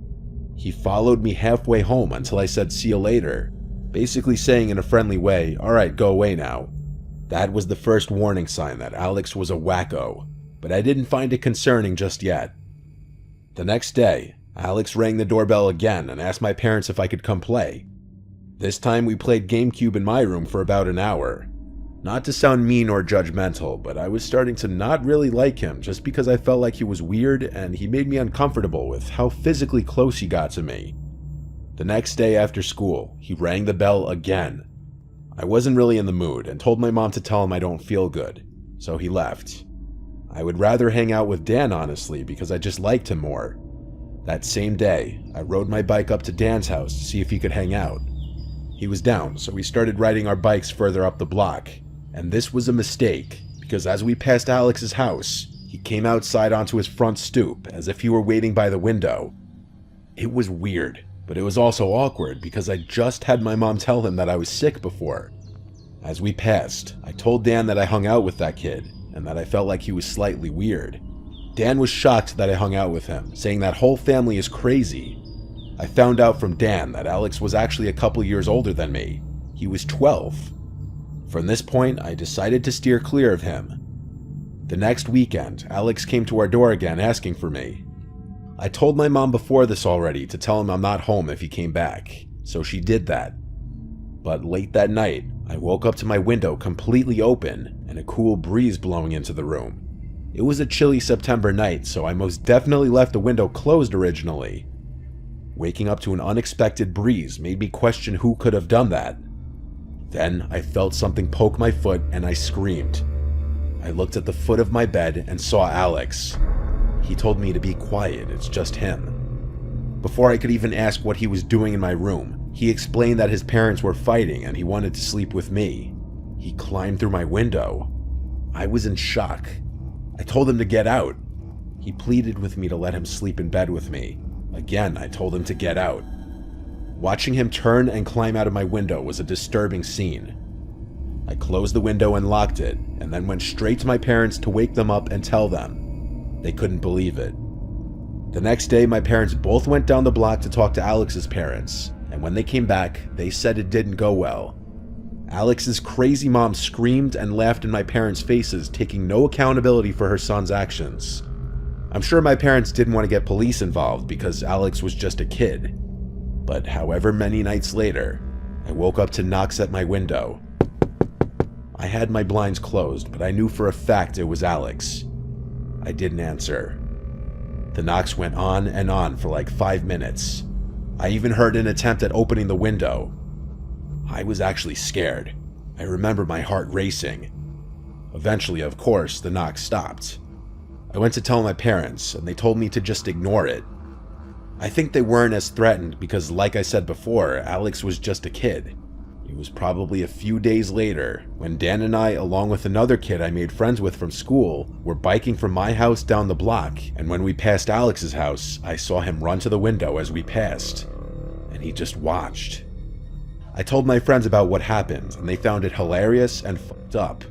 My other friend made a comment about how he sounds like someone who would live in a gross house like that. That night, for the final time, I woke up to a sound in my room. It was the sound of my window being shattered. I screamed like a girl as I saw Alex climbing through the window, through the closed blinds. I ran to my parents' room and woke them up. By this point, Alex was already back outside. My dad went outside and chased him all the way back to his house, with Alex making it back inside his house before my dad could catch up to him. My dad pounded on the door until Alex's parents opened up, and my dad must have said something right, because he somehow managed to convince Alex's parents to pay for the window if he didn't involve the police. They ended up paying whatever it cost to fix the window, and I never heard from Alex again. Though I did see him once or twice in front of his house the next couple of years while in the car passing his house. That family eventually ended up moving somewhere else, thankfully. I think there's a chance Alex was looking to do something crazy, like murder me or at the very least attack me, just because he saw me hanging with other kids when I didn't want to be his friend. I mean, what else would he do after shattering my window with something and climbing inside? I'm scared to wonder what kind of person Alex grew up to be.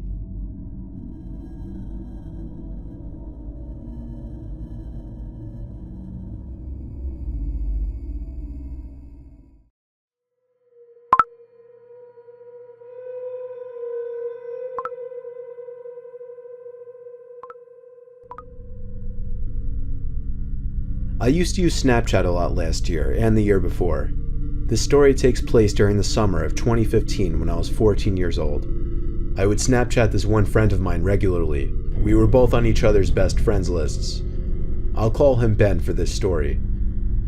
One night, he hadn't snapped me in a while, so I sent him a funny picture. He didn't open it for a while, so I sent another funny photo of myself. Coincidentally, I happened to be in the app when I saw that he finally opened them. Usually he would respond within a minute, but this time he didn't respond at all. I decided to text him instead, saying, "What's up?" I got a red receipt within the minute. No response though. I didn't know what was up with him or if I did something to piss him off, but I wasn't going to beg him to respond to me, so I put my phone down and focused on something else. Eventually, I started having a conversation with one of my other friends through text, and somehow Ben's name came up, and the fact that he had lost his phone. I made sure my friend was absolutely certain that Ben was still missing his phone, and he said yes. I called Ben's house phone number. His dad picked up. I asked to speak with Ben, and Ben himself confirmed he was missing his phone. I told him somebody had his phone because they were opening his Snapchats and reading texts. He freaked out and told me to come over, but I really didn't want to. I told him I'd message them asking to return the phone. I sent a bunch of texts to the person. It said read for every single one of them, but I didn't get a text back. Instead, I eventually received a Snapchat from Ben's phone. I opened it, and it was a picture of a really weird-looking guy with a huge smile on his face. And the caption was, "Coming over." I called Ben once again to make sure he didn't have either of our addresses on his phone. To my dismay, he had both of our addresses on his phone.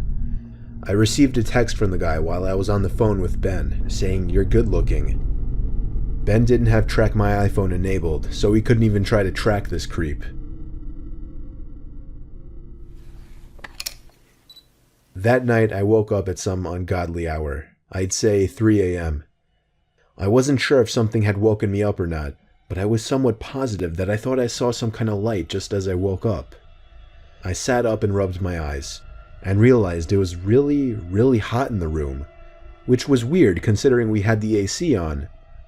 As I turned to my window, an unexpected white flash of light filled the room, and I felt a sharp pain in my eyes which had become adjusted to the dark.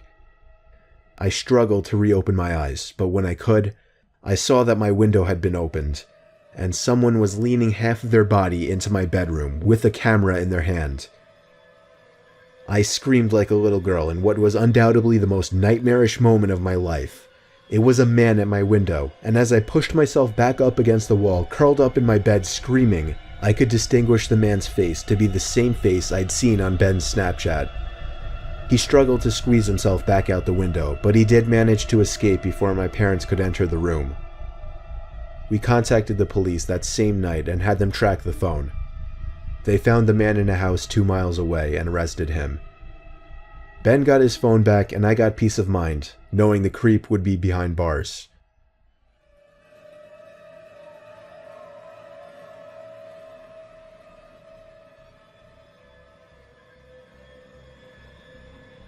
This is a short but terrifying story of something that happened when I was Snapchatting a friend. I'm pretty young, I'm only 13, still in middle school. A girl I really liked had just recently started snapping me selfie pictures, and we started messaging each other for a few nights. One night when I was watching TV, she sent me a snap of herself laying in her bed without a caption. I sent a message saying, "What's up?" She sent another identical picture, this time with a caption saying, "Not much, you?" She set the timer to 10 seconds, so it gave me plenty of time to analyze the picture, including her bedroom in the background, and the dark outline of a person standing by her window. I quickly sent a response message, saying, "Is that your brother by the window?" She sent another identical snap, this time captioned, "What do you mean?" In this picture, the figure at the window was closer, and I could see a hand pressed up against the glass. I closed the snap before the timer even ran out so I could tell her quicker. I said, "There's somebody at your window, turn around." She opened my snap almost immediately, and then I didn't hear from her again on the app. I grew more and more worried as the minutes passed. I texted her a few times to no avail. I tried calling her a few times to no avail as well. I didn't know her house phone number, otherwise I would have called her parents. It wasn't until midnight when I was already laying in bed that she finally texted me back. She explained the whole situation. As soon as she looked at her window and saw the person standing there, she screamed, and that caused the person, who turned out to be a 20-something-year-old man, to open the window and jump into the room. From there, she ran to her parents' room and woke her dad, who went to her room to find nothing but an open window. It wasn't exactly a personal story of mine, but it freaks me out nonetheless, knowing that the only thing that saved my friend from whatever could have happened was the fact that I was able to see the window through her selfies, unbeknownst to the creeper at her window.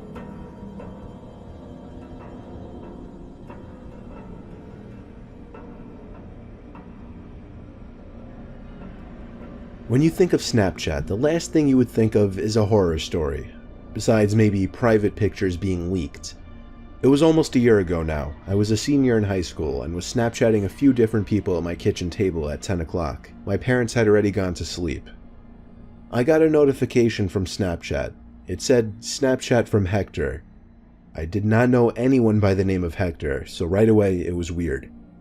I should mention I'm a guy, so it's not like random creeps snapping me for pictures or anything like that is a common occurrence. I didn't want to open it up right away because then whoever this was might think I was available for some kind of conversation. A whole half hour went by and I completely forgot about the snap.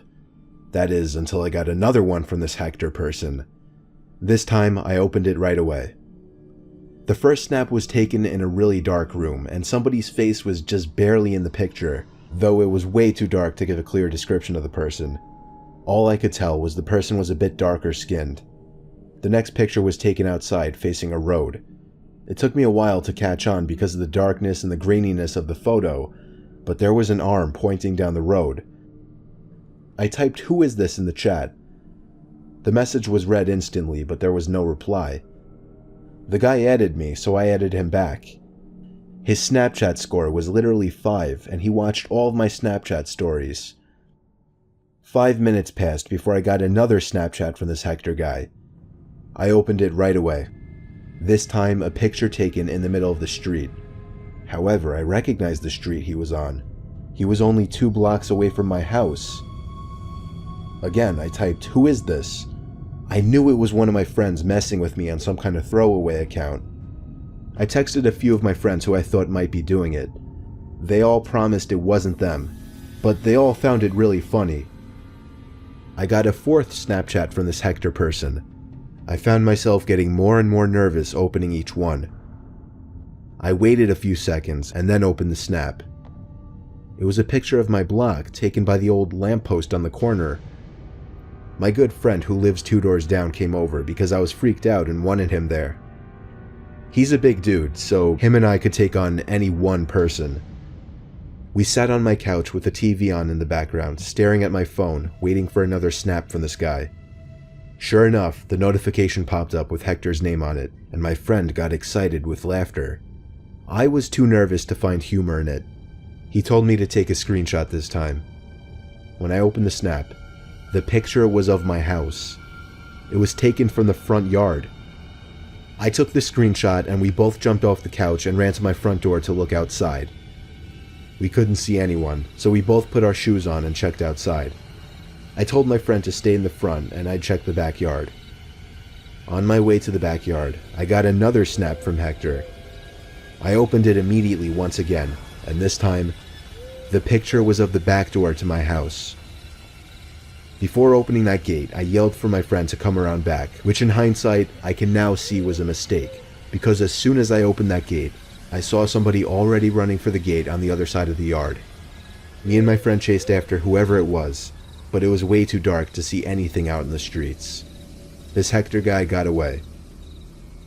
My friend hung out for another hour or two, and after he left, I went to bed shortly after. Of course, I was rolling around in bed for over an hour, in the back of my mind waiting for a notification to go off on my phone, saying Hector sent you a Snapchat. Eventually, everything faded to darkness, and the next thing I remember was waking up the next morning. The first thing I did was check my phone. There were 3 notifications throughout the night, each saying Hector sent me a Snapchat. It took me a while to finally press the button to see the pictures. All 3 of the pictures were of different windows to my house, the 3rd one of my bedroom. I blocked the user and even went as far as to email Snapchat support to report the guy, to which I got some copy-pasted response like, "Thank you for your email, we take these matters very seriously," and so on. They proved to be of little help, even when I followed up on the matter a week later. I would normally assume whoever did this was a friend, acquaintance, or just some person I barely knew from my grade. But judging by the little bit of skin I saw in the photos and the username, this person was Hispanic, and there weren't any Hispanic kids in my school. It still freaks me out to this day, wondering who the hell this Hector person actually was, how he knew me, my Snapchat username, and my address.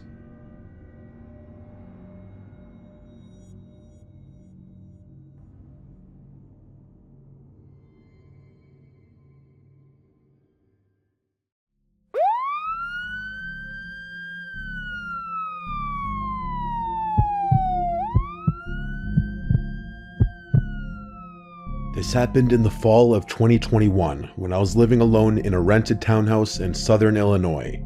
It was my first time ever living by myself, and even though I was technically an adult, 27, with a full-time job and a stable routine, I still had a lot of nerves about the idea.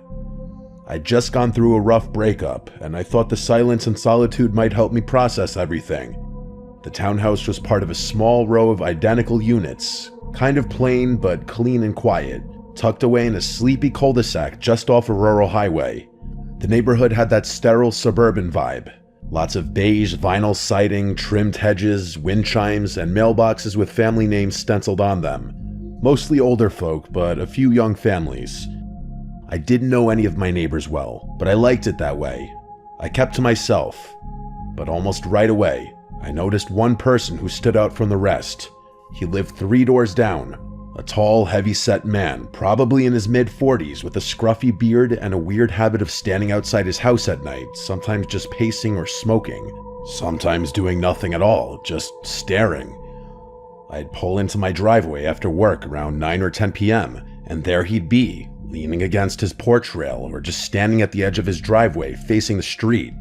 He never waved, never smiled. He just stared, even if I looked directly at him. I tried to ignore it. A couple of times I mentioned it to friends or my mom, and they said maybe he was just a night owl or had insomnia, but there was something unsettling about him, like he was always watching but never participating. It wasn't just that he was there, it was the stillness. He didn't fidget or check his phone or shift his weight. He just stood there like a statue. I told myself not to be paranoid, but the more time passed, the more that gnawing feeling in my gut grew. Then the noises started. It was around mid-September when I first heard it. I had just gotten home from work after a long shift. I worked late hours managing inventory at a distribution center, and I usually got in around 10:30 p.m., exhausted, grabbing a bite to eat, and crashing. That night, I fell asleep around midnight. At exactly 2:37 a.m., I woke up to a sound I can only describe as metal scraping against wood. At first, I thought I had dreamed it, but then I heard it again. A long, slow creaking noise, like an old gate opening.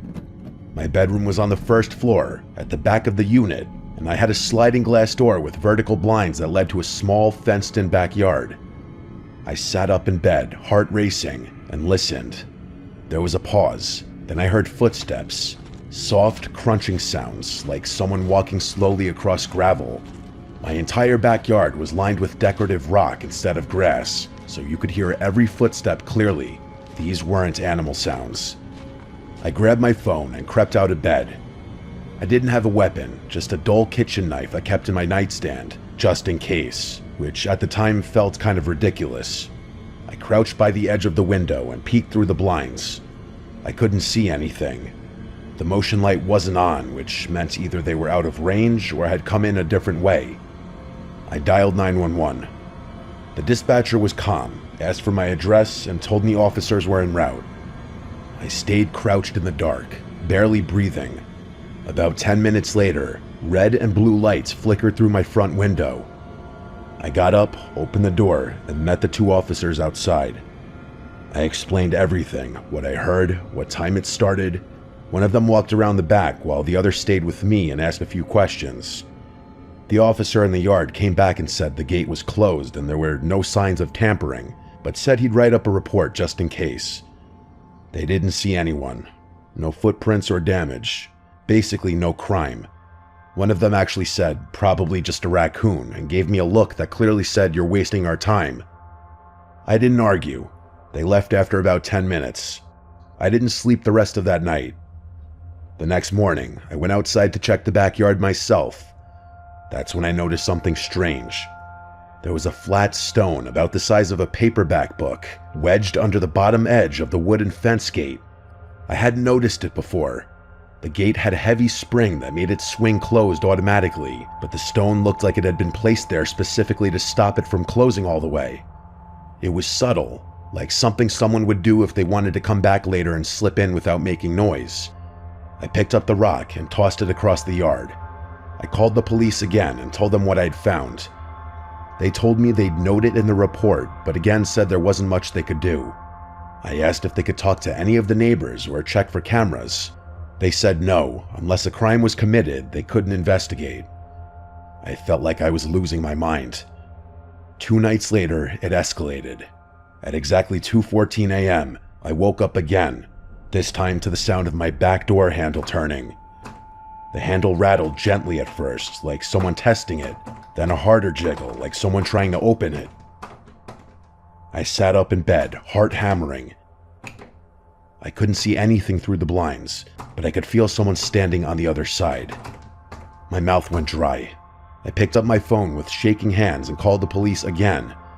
While I waited, I crouched in the hallway, out of view. I didn't have a gun or dog, just that stupid kitchen knife. My motion light clicked on, and through a tiny gap in the blinds, I saw a shadow move across the window. It was a man. He didn't run or try to hide. He just stood there. The same 2 officers showed up again. This time, they actually found footprints in the gravel, big ones, heading right up to the door. But again, they said since no entry had been made, there wasn't enough to go on. They promised to patrol the area more often and told me to keep my doors locked. The next day, I installed a camera.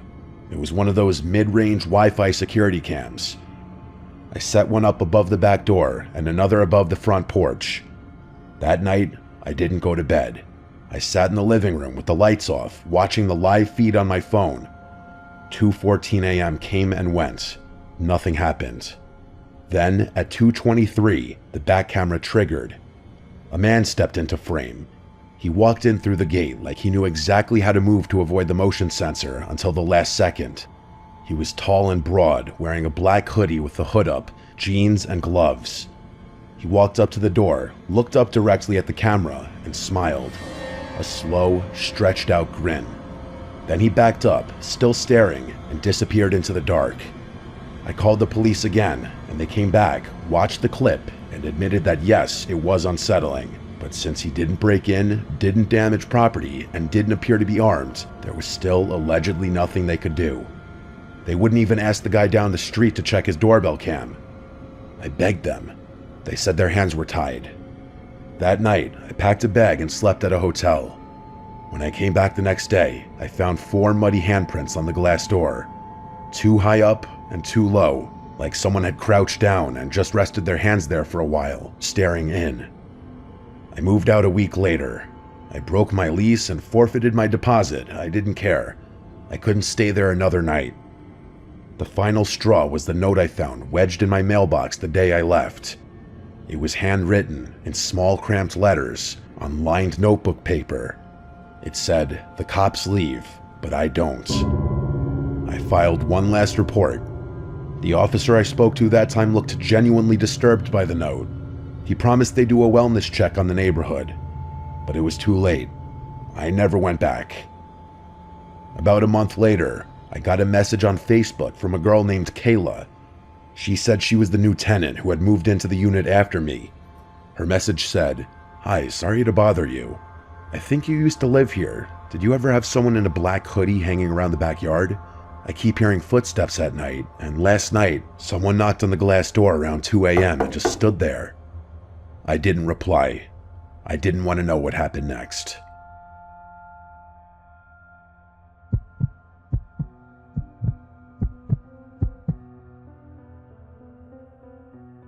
I work for a property preservation company.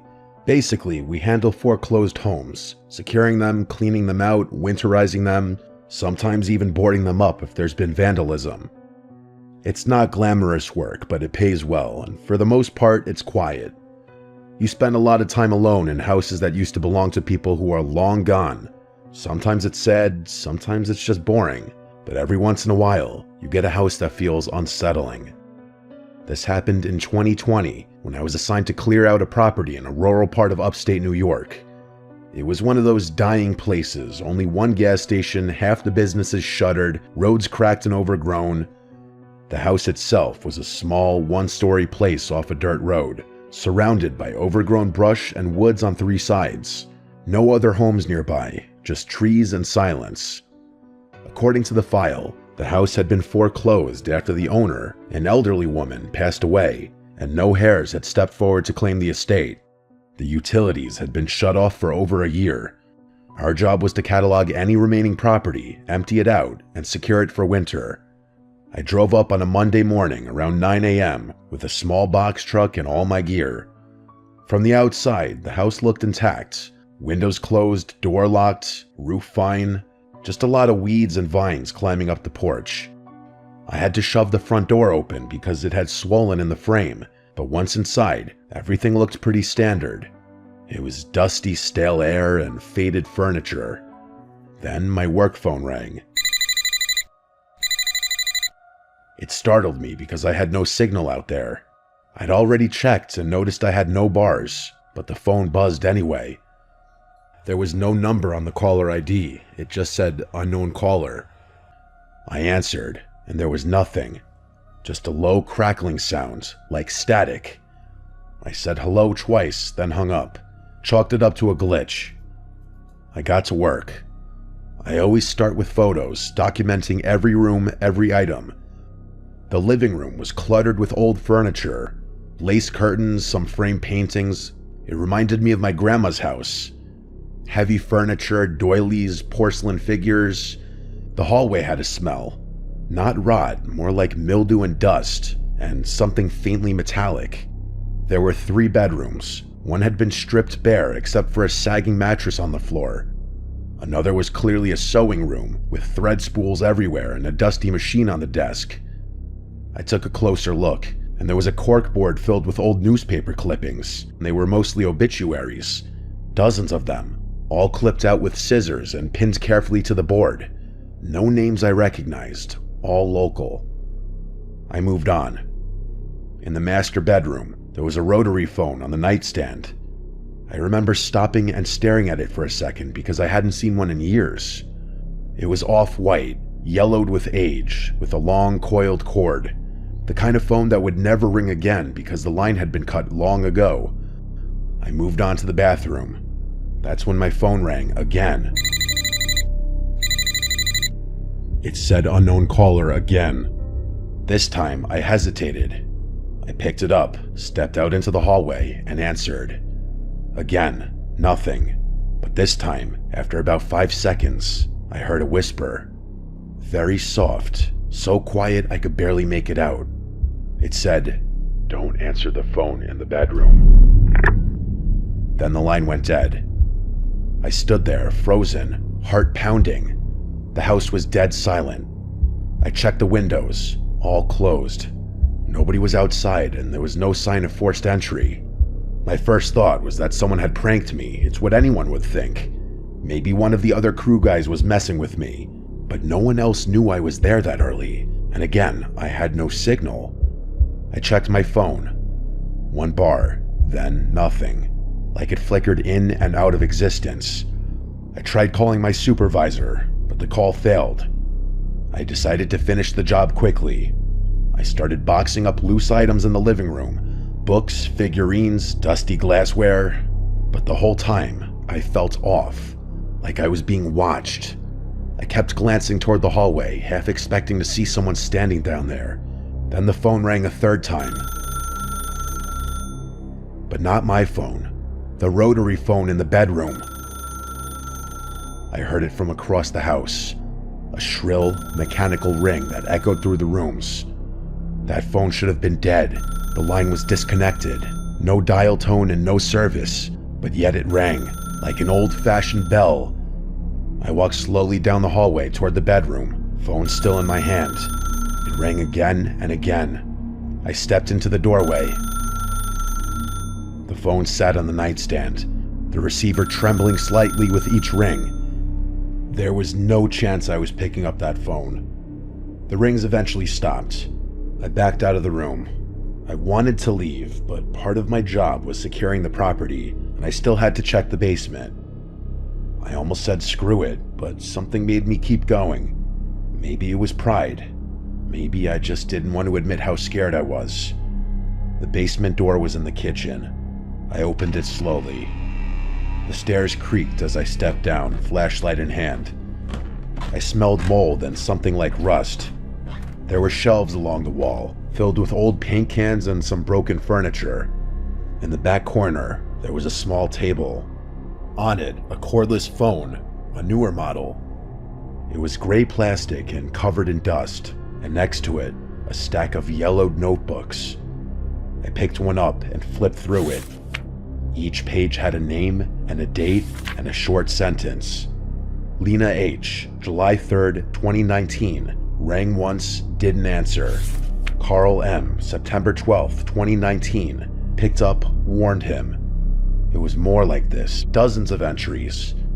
I dropped the notebook, and my heart felt like it completely dropped out of my body as I looked around the basement, fearing I wasn't alone down there and that someone was watching me from any corner in the darkness. I rushed back up the stairs, looking behind me the whole time, heart in my throat. I didn't finish the job. I drove straight back to the office and turned in my report. I didn't tell them everything. I just said the property was unsafe and possibly had squatters or interference. They reassigned the job to another crew.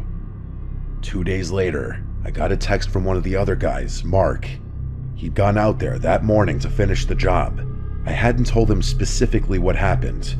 His message said, "The phone in the bedroom with no service rang while I was in there. What the hell?" I called his work cell phone immediately, and he told me he didn't answer the phone in the house because he was too freaked out. The next day, Mark apparently quit without notice and never returned to work. He's not dead or anything. I admittedly looked him up on Facebook eventually, and he posted stuff since then, but I never spoke to him again. I don't know what else he saw in the house, but it must have been something bad enough for him to want to distance himself from this job. My boss did call the police to report the potential squatters after Mark quit, but they found nobody inside of the house. Everything about that house, from its location to its eerie, dilapidated interior, to the phone calls to my cell phone, and that voice on that line, and that damn house phone ringing. It's like I found myself in a legitimate horror movie. I swear it had to be one of two things: an elaborate sick prank or an equally elaborate trap.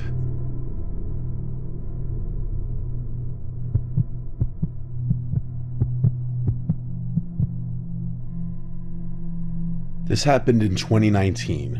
I was in my late 20s, living alone in a rental house in a quiet neighborhood on the edge of town. It wasn't a fancy place, just an older one-story house with creaky floors, thin walls, and a small backyard. But it was cheap, and it came with a basement, which I used to store extra furniture and tools and stuff. I moved in that spring, and for the first few months, nothing strange happened. The house had its quirks. Some pipes rattled when you turn on the shower, and there was this one kitchen cabinet that always swung open on its own, but nothing unusual for a place that old. The only part I didn't like was the basement. The door was in the hallway next to the bathroom. It was heavy and stuck a little when you opened it, and the light switch for the basement was actually halfway down the stairs, which meant you had to walk down a few steps in total darkness before you could reach it.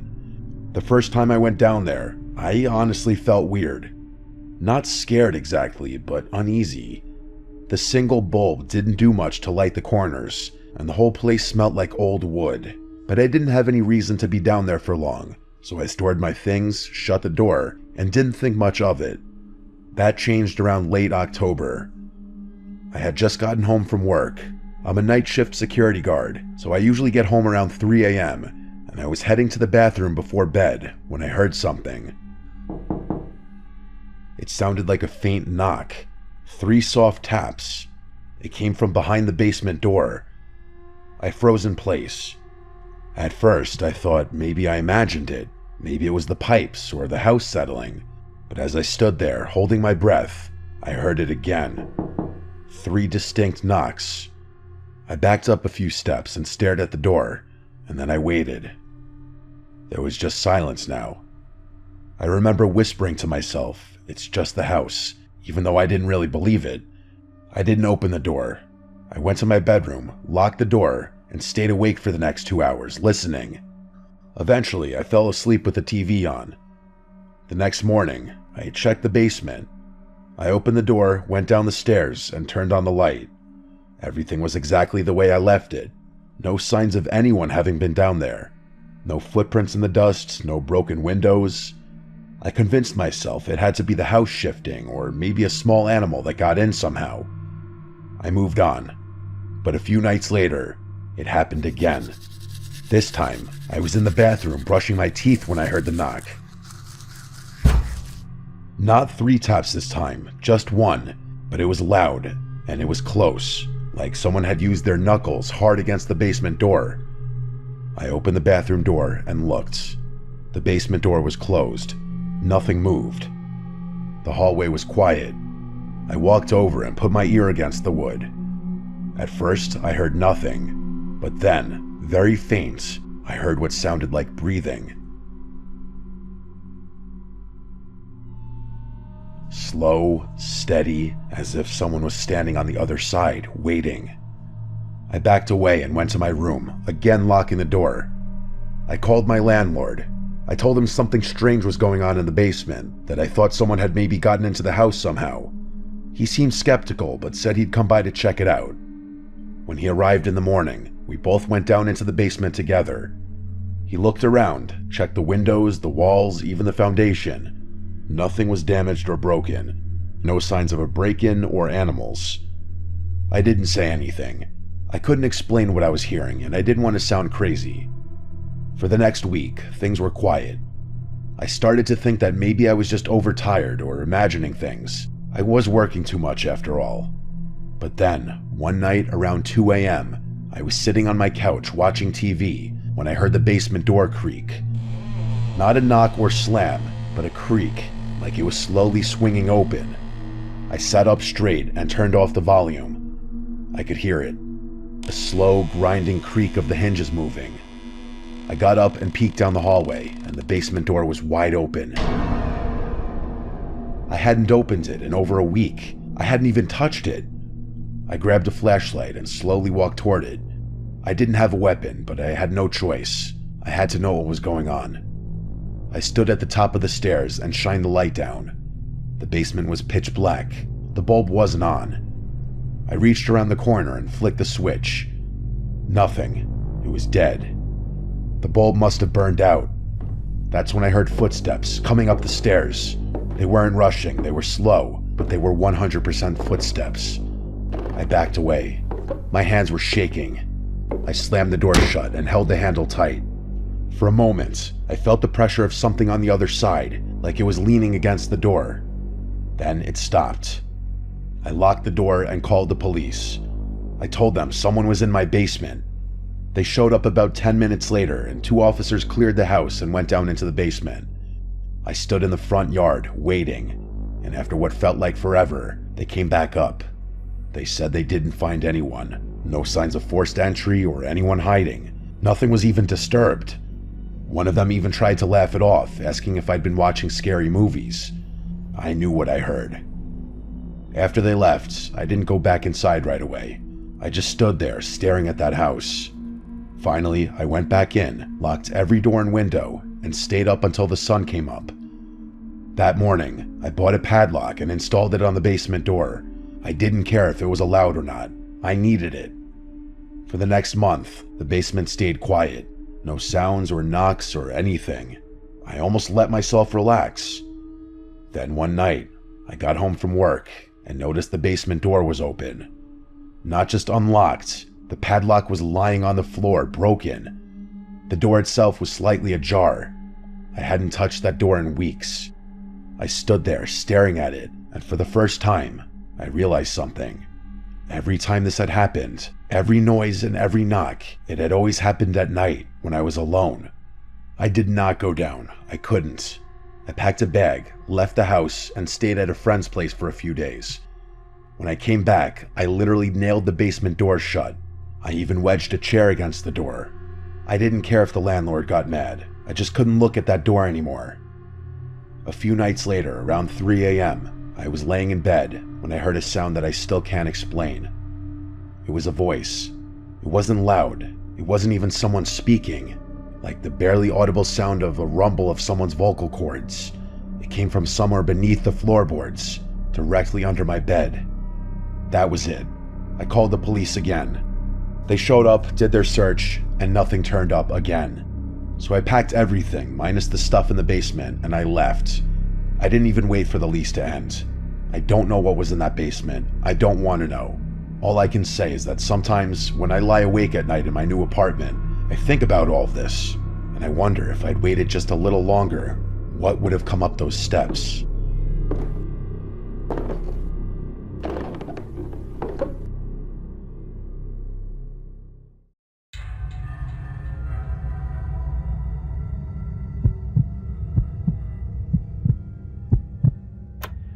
We moved into my grandparents' house in 2016 when they decided to downsize. I was 9.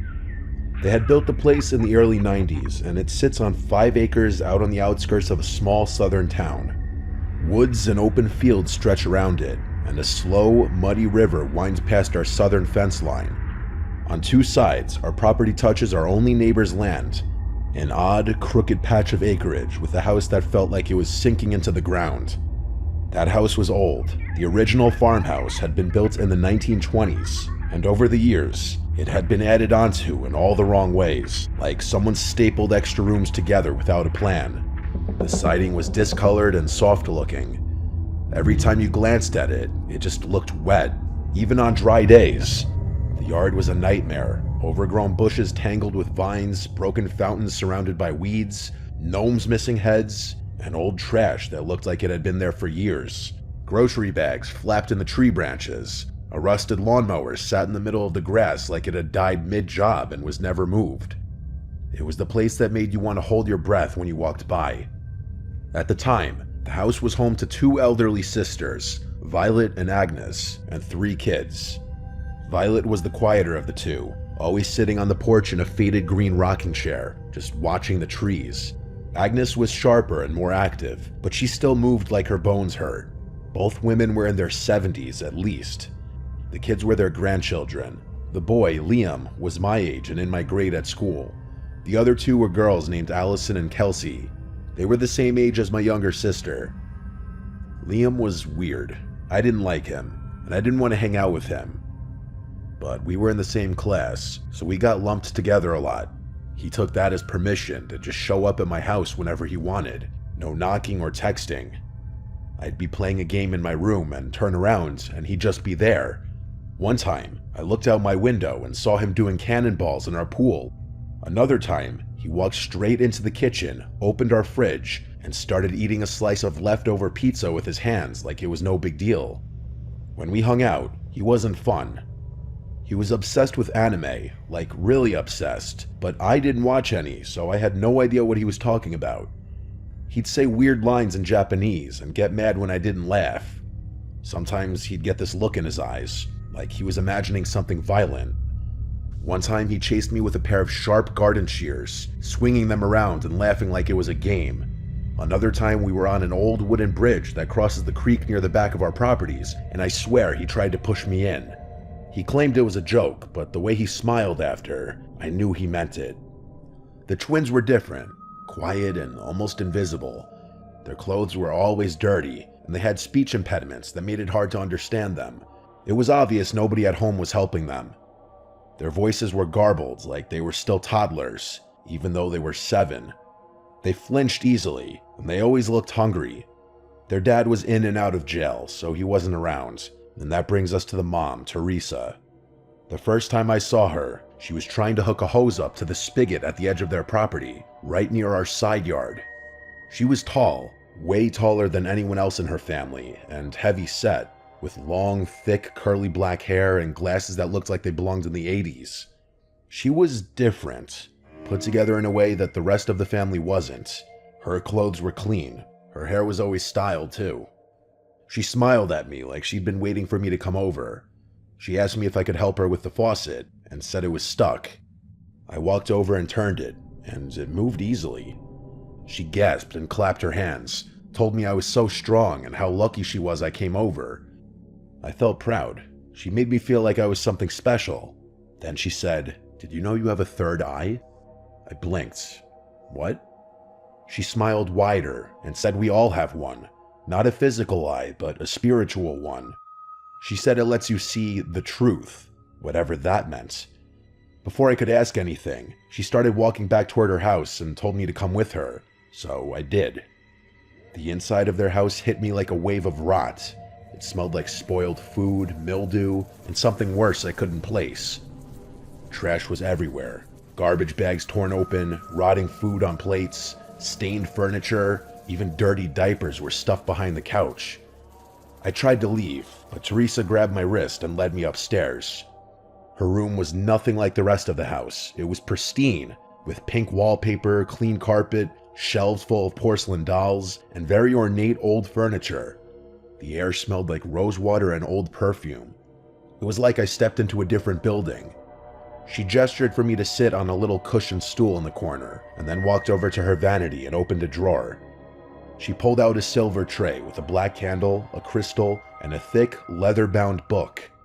The second I saw the pentagram on the cover, my stomach turned. My parents are Catholic. I knew what that symbol meant. And suddenly, I started seeing it everywhere. On the jewelry box, on the mirror's frame, and peeking out from under the corner of the rug on the floor, etched into the wood. I jumped up. "Sorry, my mom wants me home. Bye." I didn't wait for a response. I ran. In 2019, Agnes had a heart attack and died inside the house. I heard she collapsed in the living room in front of all of the kids. I went to the funeral. It was in this rundown Baptist church on the edge of town.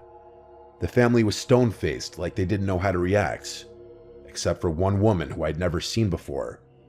She sat in the second pew, sobbing so loud it echoed. Nobody acknowledged her.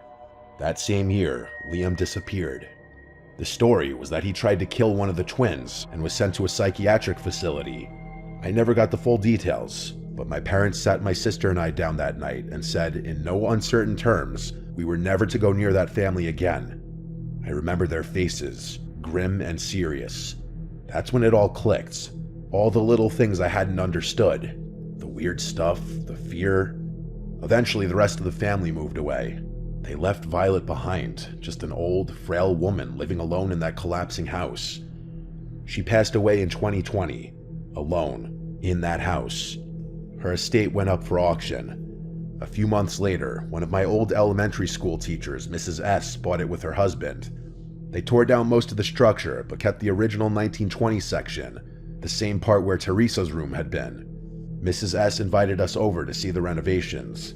It was beautiful. Open floor plan, all new appliances, and fresh paint. She showed us upstairs, and that's when my skin started crawling. We were in her room, and I could feel it. Even though the floors were carpeted now, I knew the pentagram was still there, like the floor remembered. I felt nauseous, like something was watching me from the walls. I told Mrs. S. I had a headache and had to go. She was disappointed. I was supposed to stay for dinner. I avoided the house after that, until last year. Mrs. S. asked me to dog sit while they went out of town for a week. I said yes. I figured it was just a job. Easy money. Every night I'd ring the doorbell and they'd buzz me in through the smart lock. Their dogs, a Shih Tzu named Muffin and a snorting little pug named Henry, would greet me tails wagging. The first 4 nights were quiet, peaceful even. I'd feed the dogs, play with them a bit, turn on the porch light, and lock up. But on the last night, I was about to leave when when Henry started barking at the staircase. He planted his little legs and just barked over and over. Muffin backed away, whimpering. There was nothing there. And then thump. It came from upstairs. Another thump, louder this time.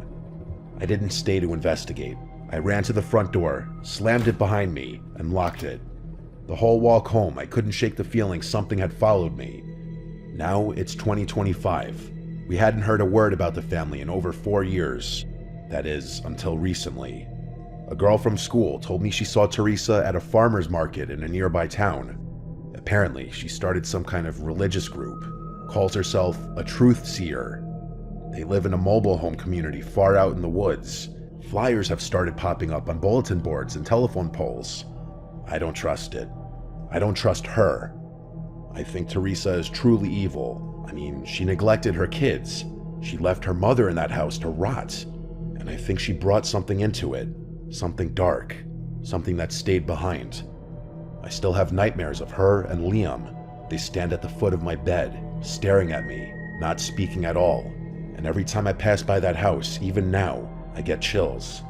The good parts, such as the paint, the furniture, it's all surface level. That place remembers, and I don't think it ever let go of what happened there.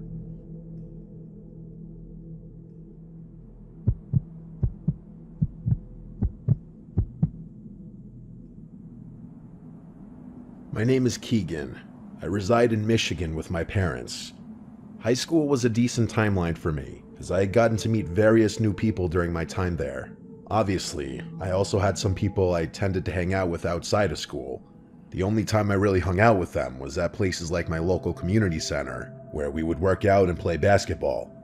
Back in freshman year, it was getting close to the end of the year, and I was excited for summer break to be coming. I would be starting driver's training, and even start doing a side job to at least begin making money, so I didn't have the fastest start. I had this one friend named Clayton. I would usually hang out with him at least once a week. He was a grade lower than me, his final year of junior high. We were to some extent good friends, and my dad and I even took him to a Detroit Pistons basketball game at one point. He was quite a big basketball fan, so he was more than eager to attend his first game. Despite all the fun activities in the past, it was until I started becoming more busy that he was somewhat beginning to change.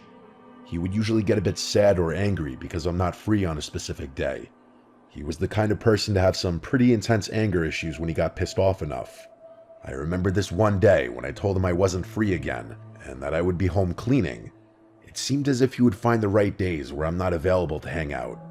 I didn't check my phone until after I finished cleaning, and I found out that he removed me on Snapchat. I messaged him on Messenger, asking why he got so mad, and why he decided to remove me as a friend. He assumed I was lying to avoid hanging out with him. That thought crossed my mind for a while, and I even followed up with it at times because he was starting to become more obnoxious. On occasion, I would lie and say I'm doing something, going somewhere, or already made plans with another friend. He felt so left out that one day, when the sun had set, he showed up to my apartment I was living in at the time unannounced. I asked him why he didn't text me ahead of time. Nothing. He just stared at me for a few seconds before walking away slowly. Why was he here at this hour? Why didn't he say anything? Why did he just give me this 1,000-yard stare as if I did something to offend him? I hadn't spoken to him the next day. That's also when I turned off my Snap Map on Snapchat to hide my location from him, after he apparently added me back.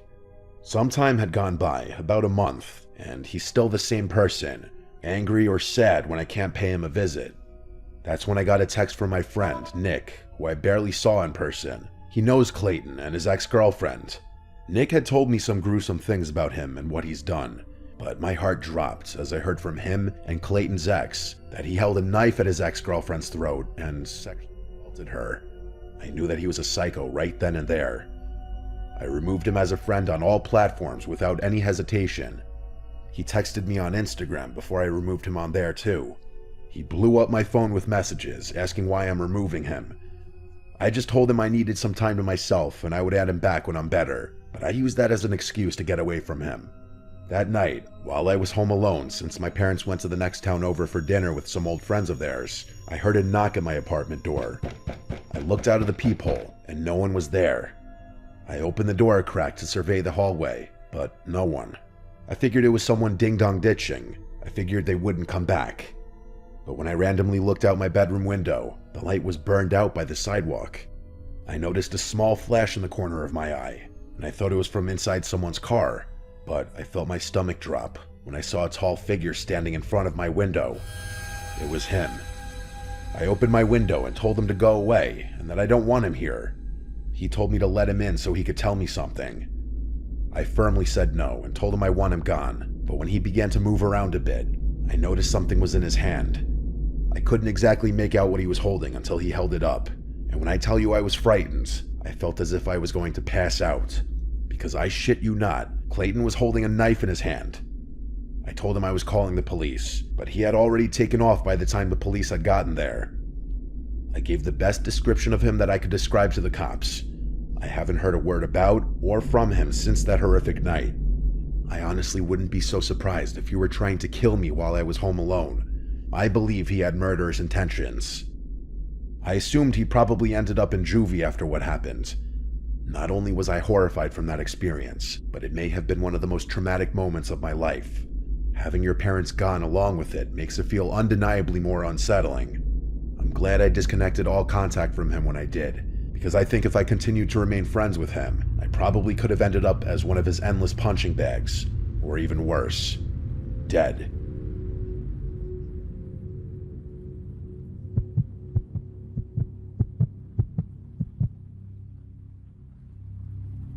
This happened in late 2022, when I went on what I thought would be a fun and simple first date with someone I matched with on a dating app.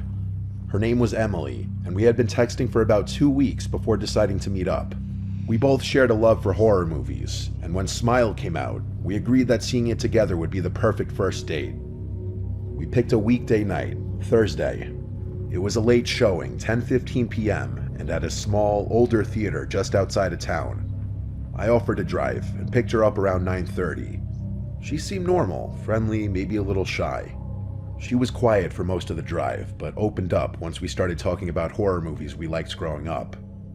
When we got there, the parking lot was almost empty. I joked about how this theater looked like something out of a horror movie itself. Dim lights, flickering neon, and not a single person in the lobby when we walked in. There was only one guy working at the concession counter, and when I asked if it was going to be a full theater, he laughed and said we were the only ones who had bought tickets for that showing. At first, I thought that was great, no crowds, just me, her, and the movie. We went into Theater 6 and chose seats right in the center, about 4 rows from the back. It was freezing in there, which Emily pointed out right away. I offered her my hoodie, and we laughed about how creepy it felt being the only ones in the entire room. We sat back and talked while waiting for the previews to start. I was starting to feel a little chemistry between us, and I figured this would be one of those dates where you actually end up seeing the person again. Then, right before the movie started, like right after the last trailer and just as the lights dimmed lower, I noticed movement from the corner of my eye. Someone walked into the theater. They didn't say anything or stop to look around or check their phone for seat numbers like most people do. They walked in slow, straight up the steps and sat directly behind us. I mean, directly. There were maybe 100 open seats, but he chose the one right behind me. Emily turned to look at him too, and she gave me a weird glance like, really? I kind of chuckled and said under my breath, figures. But right away, something felt off. You know that feeling when someone's eyes are burning into the back of your head? That's what it felt like. I glanced back after a minute or two. He wasn't watching the screen. He was staring at us. I only saw him for a split second, but he didn't flinch or look away. He didn't even pretend to be interested in the movie. He was just sitting forward a bit, like someone might do if they were really into a scene, but his face wasn't even turned toward the screen. It was angled right at us. At me. I whispered to Emily, "He's just staring." She nodded slowly and whispered back, "I know." We tried to ignore it for a while.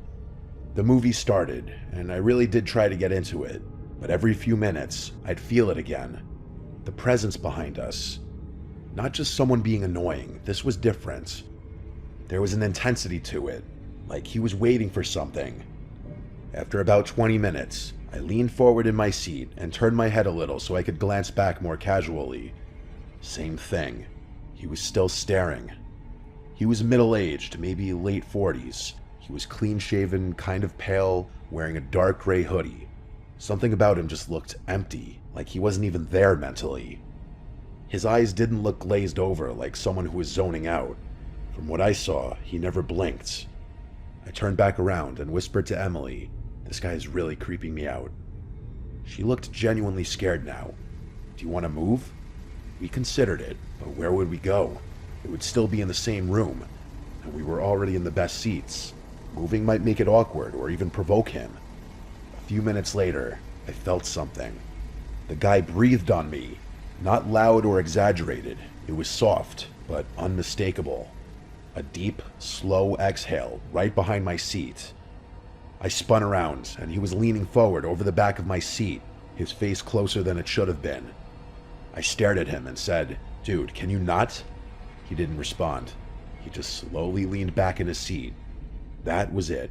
I told Emily, "Let's move." We got up and walked down to the front corner row. It sucked and the angle was bad, but we needed distance. I could barely focus on the movie anymore, just kept glancing back every couple of minutes, and every time I looked back there, he was staring straight at us. He didn't budge. Around halfway through the movie, we heard footsteps.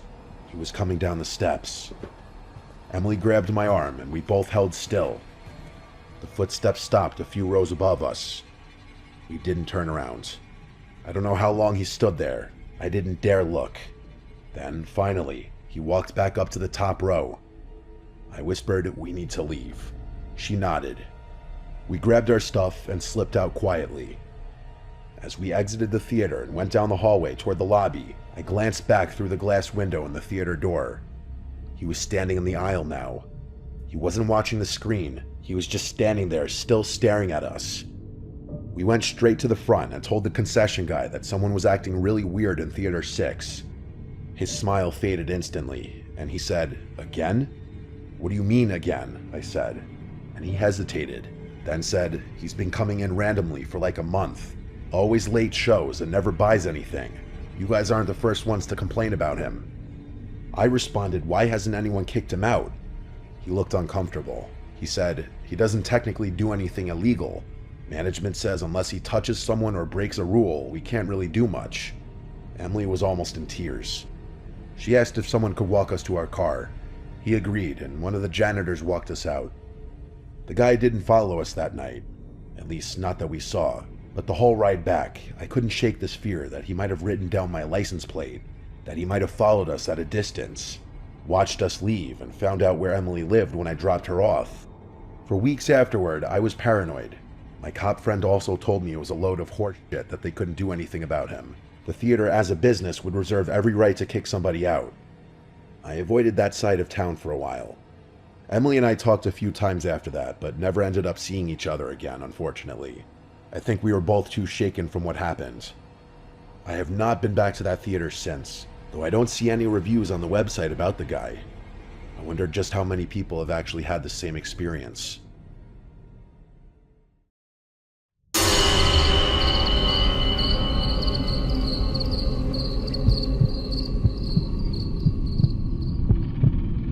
This happened a few months ago. I've been driving for Lyft for a few years now, and I usually stick to late night shifts.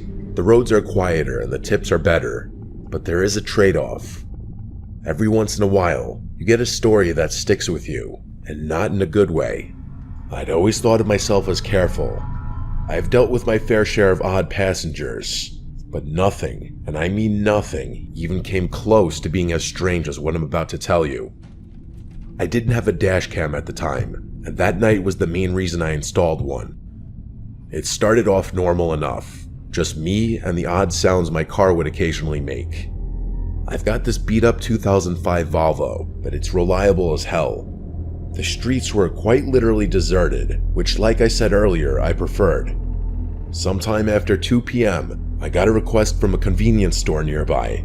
Seemed harmless at first, but for some reason, I got this weird feeling in my gut about it. You ever get that feeling like something's off, but you can't explain why? That's exactly what hit me as I drove up. Before I even saw the guy, I figured out why I was getting that gut feeling. The convenience store I was pulling up to was closed. All the lights were off, and there was not a single car in the lot. As I pulled closer, I saw him. I made sure to drive pretty slowly so I could get a good look at him. He was pacing outside the store, wearing this ratty hoodie that looked like it hadn't seen a washing machine in years. I'm not kidding about that. There was literally a hole in the sleeve. His movements were jerky, like he couldn't stand still, and he kept glancing over his shoulder like he thought someone was after him. If I had to guess, he was on something. I probably should have just canceled the ride and driven away. I even hovered my finger over the cancel button, but I didn't for whatever reason. I unlocked the doors, and he slid into the back seat without a word. I regretted my decision the moment I took my foot off the brake. Most people either scroll on their phones or stare out the window, but not him. He just sat there, staring at me through the rearview mirror, not blinking, not looking away, just staring directly at me. I tried not to stare back, but I couldn't help but catch his eye a couple of times. He looked kind of angry, which was also pretty unsettling. I tried to ignore him and turned on the radio to break the silence. I don't even remember which station I clicked on, but the moment the music started playing, he snapped at me to turn it off. His voice was deep and a little raspy, and I could tell he was a smoker right away. That kinda caught me off guard, and I jerked the steering wheel a little bit. I resisted the urge to look at him in the mirror and just did as he said, gripping the wheel a little tighter. I didn't say anything, and we drove in silence for a while. I thought maybe he'd just sit there quietly until we got to his stop. That's what I was hoping for, at least. But then he spoke. I remember the conversation like it was yesterday. He asked me if I ever picked up someone I shouldn't have. That question hit me like a brick. I let out this awkward laugh and said, "Well, I hope not." I was trying to keep it light, but he didn't react. He just leaned back and muttered something to himself that I couldn't hear. Then he started going on about how he used to be an Uber driver and he quit because some punks stole some stuff from his car. He was slurring his words a bit, so I couldn't make out everything he said, but I got the gist of the story for the most part. I looked in the mirror once or twice while he was telling me the story, and I realized he was smiling the whole time, which was incredibly unsettling. A normal person wouldn't smile talking about something like that. He concluded his story by saying, "It's funny how much trust you put in someone sitting right behind you." That comment was what did it for me. I started thinking about him as more of a threat than just a crazy drug addict. Unfortunately, there wasn't much I could do about it. I felt my pulse speed up. I kept my eyes on the road, but my mind was spinning. I glanced at the GPS, focusing on the destination like it was some kind of lifeline, but the guy did not know when to stop talking. He kept babbling about nonsense, some of it concerning and some of it just gibberish. I honestly couldn't keep up. Eventually, he started apologizing to someone, although I don't think it was me. He began insinuating that he had just done something awful and that he was a bad person. He kept saying, "I didn't mean it," repeatedly, followed by a few frantic "I'm sorries." I didn't respond, worried that he'd do something if I did. I didn't know what he'd done or what he was capable of, but I wasn't about to find out. We were only a few minutes from his stop when he snapped out of his muttering haze and yelled at me that I had missed the turn. I didn't miss it. The GPS clearly showed we were on track, but I slammed on the brakes anyway, mostly out of fear. He demanded that I pull over, so that's what I did. My hands were shaking at that point. I just wanted the nightmare to be over. As soon as I shifted into park, headlights appeared behind us. It was a police car. I said a silent prayer and watched as it crept down the road, its spotlight briefly sweeping over my car. The guy in my back seat slouched down like he was trying to stay out of sight. I turned my head and saw him lying almost perfectly flat on my back seat with his eyes closed. I whipped my head back around before he saw me, trying to keep my breathing steady. He stayed in that position for a really uncomfortable amount of time. I wanted to ask him to leave, but decided against it. Eventually, he lifted his head and told me I had gotten lucky. Before I had a chance to do anything, he opened my car door and disappeared. I ended up calling my shift short after that. I was shaken up and didn't feel like driving around anymore. It wasn't until a few weeks later that I came across something on my phone that proved how dangerous of a situation I had been in. According to a news article, a convenience store had been robbed on the night I picked up that passenger. It was 2 blocks from where I had picked that guy up.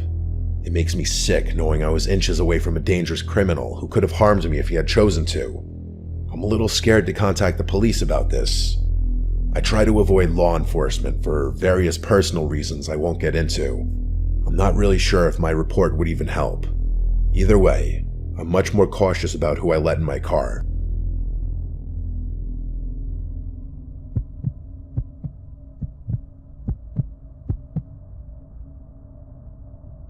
I used to live in the city. The urban lifestyle is honestly what I always envisioned for myself.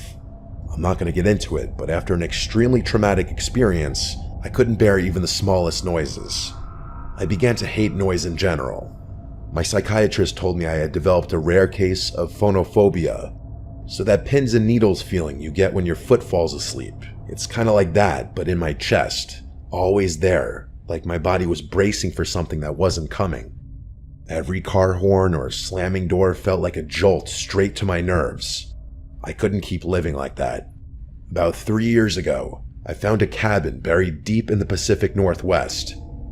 I don't want to say exactly where it was for reasons you'll soon understand, but all I'll say is that it was somewhere in Oregon. It seemed perfect. Very few neighbors, no traffic, barely any cell service. What really sold me on it, though, was the lack of noise. It was just me and the peace and quiet.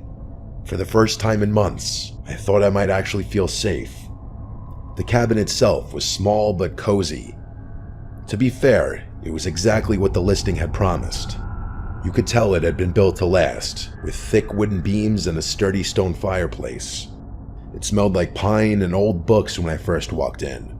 You know, that kind of earthy scent that's almost comforting. Think like one of those old cabin-style bed and breakfasts, for any of you who have gone skiing before. The nearest neighbor lived about a 10-minute walk down a narrow dirt path.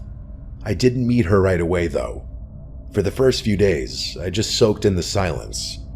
I'd wake up to the sound of birds instead of sirens, and at night, the only thing I heard was the wind brushing through the trees. It was like the whole world had pressed pause, and I could finally breathe again. I did all my work from my laptop, so there really was no need for me to connect with the outside world beyond that. About a week after I moved in, there was a knock at the door. The cabin obviously had no doorbell, so those knocks were something I'd have to get used to. I opened the door, expecting it to be my neighbor, and it was. It was a moderately old woman carrying a basket of preserves like she just stepped out of a Hallmark movie.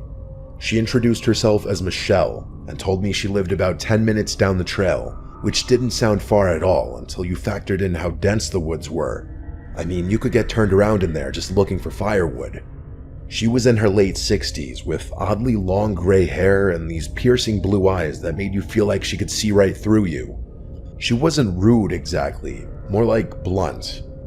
She welcomed me to the woods and extended the basket toward me like she was expecting me to take it. I didn't really have much of a choice. She was practically shoving it in my face. I know it sounds hospitable, but her vibe seemed a little off, if that makes any sense. I grabbed it impulsively, but I admit I had never been treated that way by a neighbor before. It wasn't anything crazy, but it wasn't something I was used to. I thanked her as I took the basket, and she looked at me like she was expecting me to say something else. I honestly didn't know what else to say, so I just smiled. She kept staring at me awkwardly, which confirmed my suspicion that this woman didn't interact with a lot of people. Eventually, she spoke. She said, and these were her exact words, which I'll never forget, "Always keep your lanterns full, your windows shut tight, and your wits sharper than your axe." It wasn't something a normal person would say to someone else. It was like she was reciting from a rule book. It honestly sounded more like a warning than advice. I nodded, smiled, and turned to go back inside. After shutting the door, I stood there in silence, waiting to hear her footsteps walk away. She didn't walk away for a good 45 seconds, which was probably the strangest part about the whole interaction. Despite the weird vibe, I did appreciate her kindness. She seemed reclusive, but not unfriendly. The kind of person who'd help you if you asked, but wouldn't go out of her way to pry. I told myself it was nice to know someone was close by, even if I didn't plan on needing her. I didn't even bother looking in the basket. I just set it down in the living room and forgot about it. There was a thunderstorm that night, which is extremely rare for Oregon, but it does happen. I lit a few candles and curled up on the couch with a book, trying to ignore the fact that the power was flickering every few minutes. Some of you might find that kind of isolation scary, but I actually loved it. For some reason, my brain wasn't freaked out by the natural sounds of the thunderstorm. It was actually that specific storm which gave me that realization. I listened intently to everything outside, and it was, dare I say, soothing. But of course, that peaceful feeling didn't last. A few hours after the storm started, there was a knock at the door that nearly made me jump out of my skin. I say knock, but it was really more of a banging. It was loud and definitely not natural, like whoever it was didn't care that it was pouring outside. My heart started pounding, and I began to feel that god-awful tingly sensation in my chest. After hesitating for a few seconds, I grabbed a flashlight and got up to check who it was. I looked through the little glass window pane next to the door. It was Michelle, soaked to the bone and clutching a flashlight. I opened the door, and she spoke before I even had a chance to greet her. She blurted out that she saw someone near my woodpile and that I should know about it.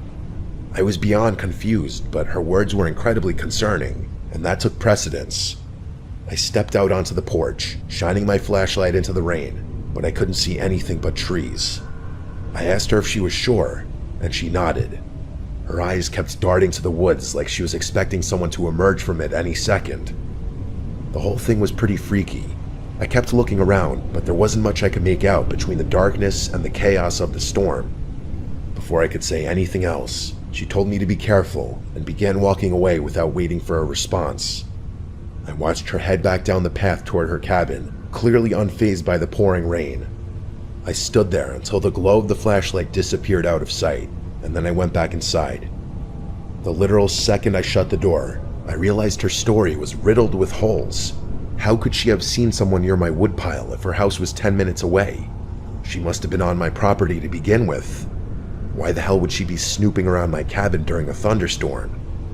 Was she lying? It didn't sit right with me, but marching over to her house in the middle of a thunderstorm was the last thing I was going to do. Still, I had to do something. I locked up the cabin as securely as I could and sat in my room, listening. The storm started to die down after a while, but I still felt pretty uneasy. A few more hours passed without incident, so I decided that it was probably safe to go to sleep. I can't remember exactly what time it was, but sometime after midnight, I woke up to the sound of a branch snapping just outside my bedroom window. I'm a really light sleeper, so I was 100% positive it was a branch snapping and not something else. I froze in place for a few tense seconds, listening. Eventually, I crept to the window, half hoping I wouldn't see anything. At first, I didn't, but then I spotted her. Michelle. She was standing at the edge of the woods, her body angled away from my house. I could tell it was her because her hair was so long and disheveled. I strained to make out more, but being as there was only moonlight to help me see, it was no use. I saw her beginning to turn around, so I ducked beneath the window before she could catch me looking at her. I stayed crouched there for what felt like forever. When I finally mustered the courage to peek again, she was gone. I genuinely didn't know what to do. I hadn't exactly pegged her as dangerous, just weird. But at that point, I was having second thoughts. It didn't make sense. Why would she try and warn me earlier if she was the one poking around? I didn't sleep for hours. I was pretty dead set on just staying up until sunrise. A few hours passed, and I was starting to get tired. As I finally began letting my guard down, there was a knock at the door. It wasn't like the banging from earlier. It was actually kind of quiet. Still, I wasn't going to get up under any circumstances. The pins and needles started up again as I quietly made my way over to the door. I took an inconspicuous glance through the pane and froze in horror. It wasn't Michelle. It was a burly-looking bald guy with a thick beard. I had to fight every bone in my body not to yell out in fear. The situation instantly went from a 6 to a 10. As quietly as I could, I retreated to my bathroom, locked the door, and called the police. As I was on the phone with them, I started to hear banging on the front door, like someone was repeatedly smashing it with a heavy object. The operator told me help was on the way and instructed me not to hang up. I sat there more terrified than I'd ever been in my entire life. Eventually, the front door gave way, and I heard it crash open. I genuinely thought I was going to die. That man, whoever he was, started smashing things in my cabin. At least, that's what it sounded like. All I could hear was the sound of glass breaking and wood splintering. I didn't dare make a sound. Luckily, that man didn't seem to look for me, because I never heard his footsteps leave the living room. Eventually, the smashing sound stopped, and I was sitting in complete silence again. I had been fighting off a panic attack the whole time. To my surprise, the police actually arrived pretty quickly, but not soon enough to catch that guy in the act. He was long gone. I pleaded with the officers to help me out, but they were downright useless. They did a pathetic search of the surrounding property, but that was it. They wouldn't even agree to search the woods, saying that it was too dense and they were unlikely to find him there anyway. I begged them to accompany me to Michelle's house at least, which they agreed to. When we got to her property, my jaw literally dropped. The entire cabin was abandoned. The cops confirmed this and said no one had lived there in decades. I told them they had to search it for squatters, but they told me there was no reason for them to do that. They tried to tell me that there was no clear signs of habitation, so it would be a waste of time. I damn near lost my mind when I heard them say that. I tried to argue, but they more or less told me that living in the woods was a risk I was taking and was not their problem. They left after that, which infuriated me. I obviously moved out of that cabin, but not before spending one more night there. It was awful, but I made it through without anything happening. Things have been good for me since then, but I still constantly think about this experience. Some of my superstitious friends have theorized that Michelle was actually a spirit that was trying to protect me, and that she was really just trying to watch over my property for whatever reason. I don't believe in the paranormal, so I think it's much more likely that two people, her and that man, had been squatting in that abandoned cabin. I just still don't understand why they decided to target me, or why Michelle would bother to warn me if she were planning on breaking into my house. I don't think I'll ever know.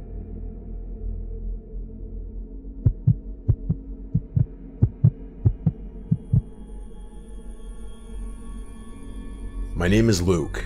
My girlfriend Catherine and I met 3 years ago as freshmen in college. We go to Stanford, which has been my dream school since I was like 8.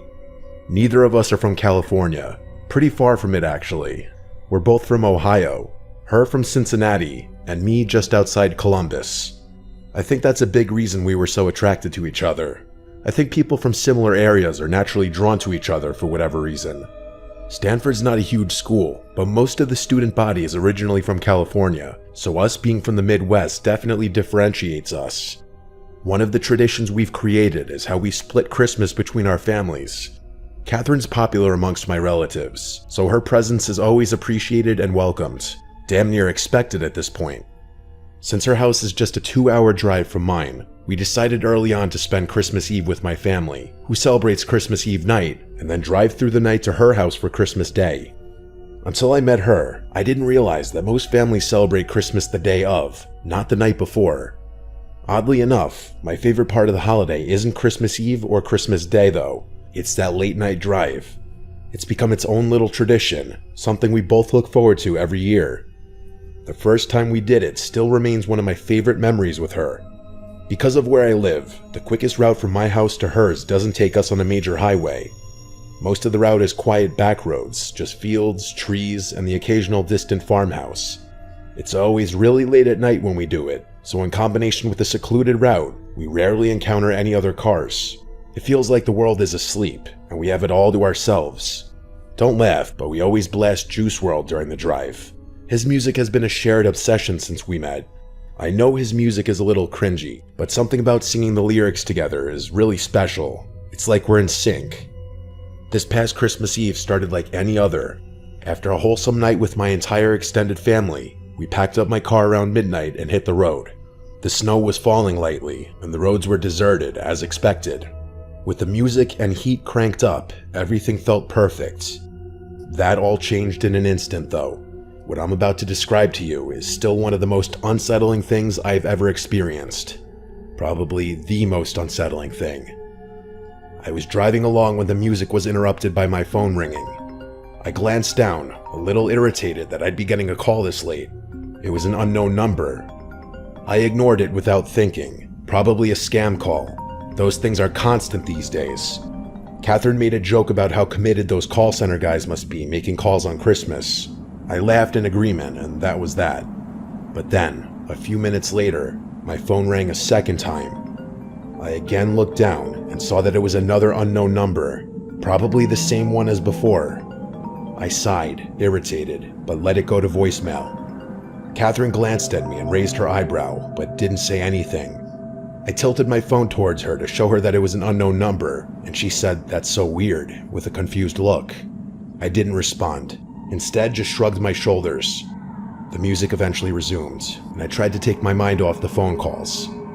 But of course, not 2 minutes later, my phone rang again. I was pissed at that point, cursing under my breath as I fumbled wildly for my phone. I snatched it from the console and swiped aggressively across the screen, ready to tell whoever it was to screw off for spamming my phone. I could tell I startled Catherine, as her body tensed up with my sudden movements. In hindsight, I probably overreacted, but I was sick of being harassed. I basically barked hello into the phone with as sharp a tone as I could muster. I expected the scam script to begin, but I was instead met with silence. I turned up the volume in my car and immediately picked up on a faint static coming from the other side of the line. I was about to hang up when a man's voice spoke. The voice didn't belong to anyone I knew. "Hello, Luke." I was so caught off guard I nearly swerved off the road. I couldn't speak.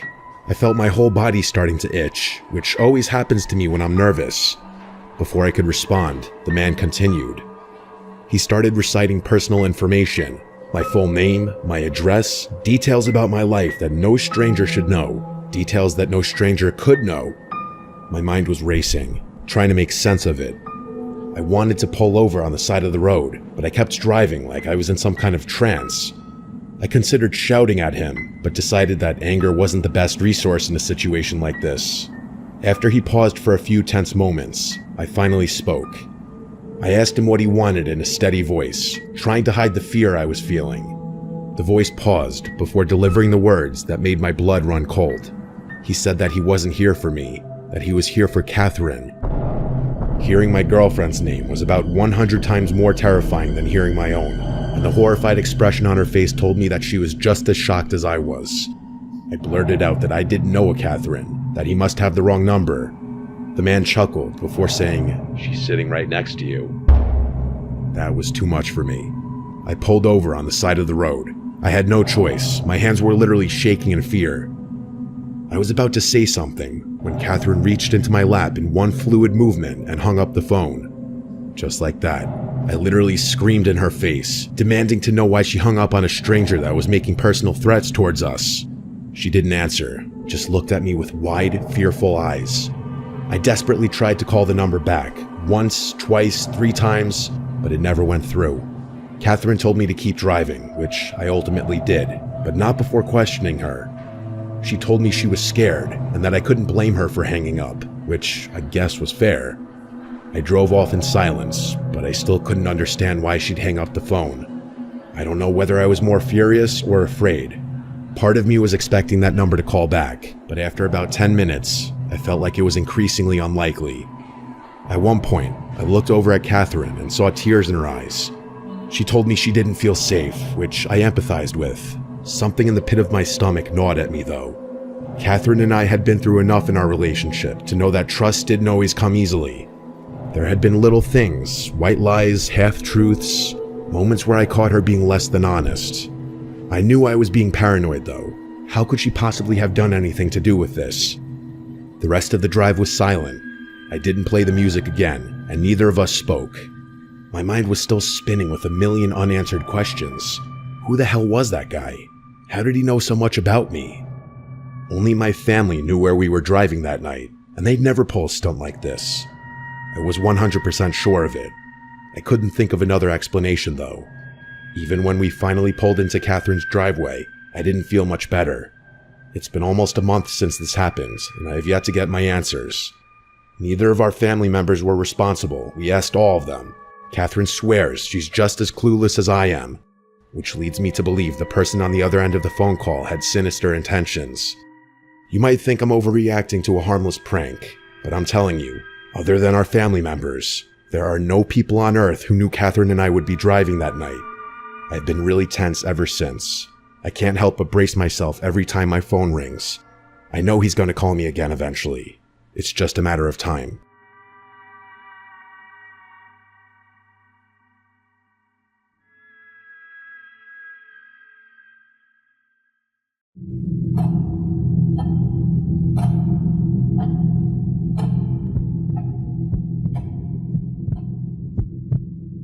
This is going to sound weird, but bear with me.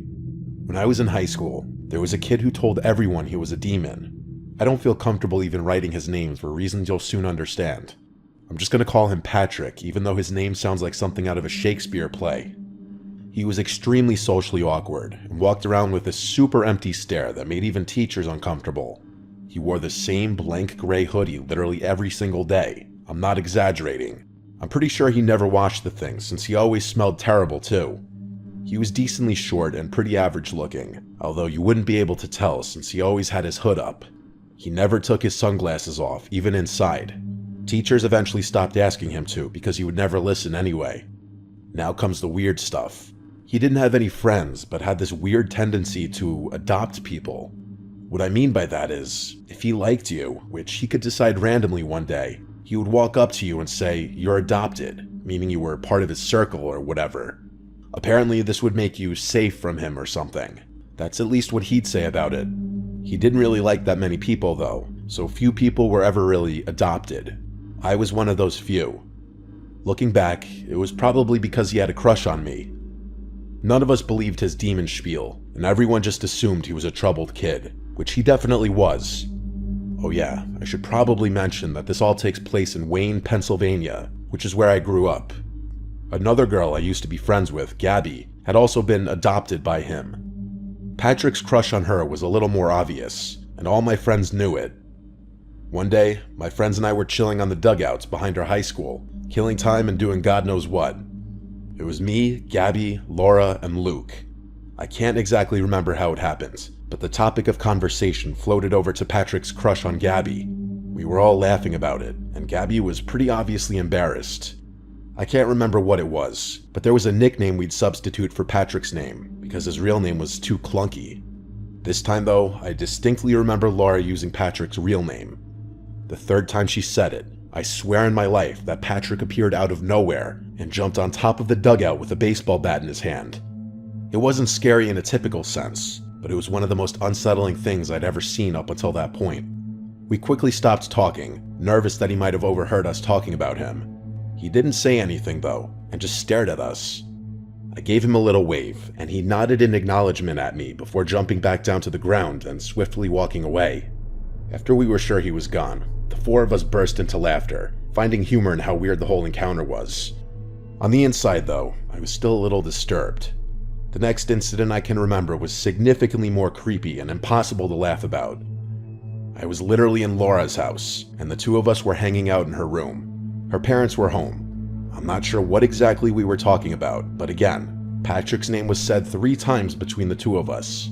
Not 10 minutes later, we heard Laura's front door slam shut. Confused, we went downstairs to see if one of our other friends had decided to pull up. Laura was friends with everyone and her parents were super chill, so people came and went unannounced when it came to her house. Laura's mom had beaten us to the door though. We turned the corner of the living room and stared in shock at Patrick, who was just standing there, talking to Laura's mom. She asked him what he was doing there, to which he literally replied, "I was summoned." Laura's mom made some small talk with him before politely asking him to leave, which he silently did. The reason why more alarm bells weren't going off was because Laura's mom actually knew Patrick and pitied him. Laura and I weren't as calm about the situation though. As we walked back up the stairs, we talked to each other with horrified faces about how creepy that was. A few minutes later, we made the connection between the two events. He seemed to pop up when his name was uttered 3 times. I know how ridiculous this sounds, but we had both witnessed two unexplainable events and knew Patrick's history of claiming to be a demon. How else could someone else rationalize what had taken place? We told all of our friends about the incident the next day, and our friend group swore to never say his name 3 times in one conversation again. Things were going well for a few months, and I started to think that maybe I had overreacted. That is, until one day, when my same group of friends were hanging out at my other friend Johnny's house. We were chilling on his back deck when the topic of conversation again found itself concerning Patrick. Despite all of our efforts to convince him, Johnny refused to believe what we told him about Patrick. Even after confirming the story with the entire group, he was still skeptical. To display his disbelief, he jokingly used Patrick's name 3 times in the same sentence, to our dismay. When nothing happened, he grinned and told us we were stupid to believe something so ridiculous. As annoyed as I was, part of me was relieved that he hadn't shown up. I spoke too soon though, because a few minutes later, Patrick jumped over Johnny's backyard fence. Johnny noticed him first and stopped speaking mid-sentence. The rest of us followed suit and went dead silent, nervous about what Patrick might do this time. We watched as he stared at us for a few seconds before jumping back over the fence and disappearing out of sight. Johnny started freaking out and accused us of conspiring with Patrick to scare him. We told him that we literally begged him not to say anything. We sat in silence for a while before Johnny eventually told us all to go home, clearly shaken from the experience. The last experience I had concerning Patrick was definitely the scariest and most disturbing. It was the only one where I felt like my life might have actually been in danger. A few months after the incident at Johnny's house, I was home alone one night.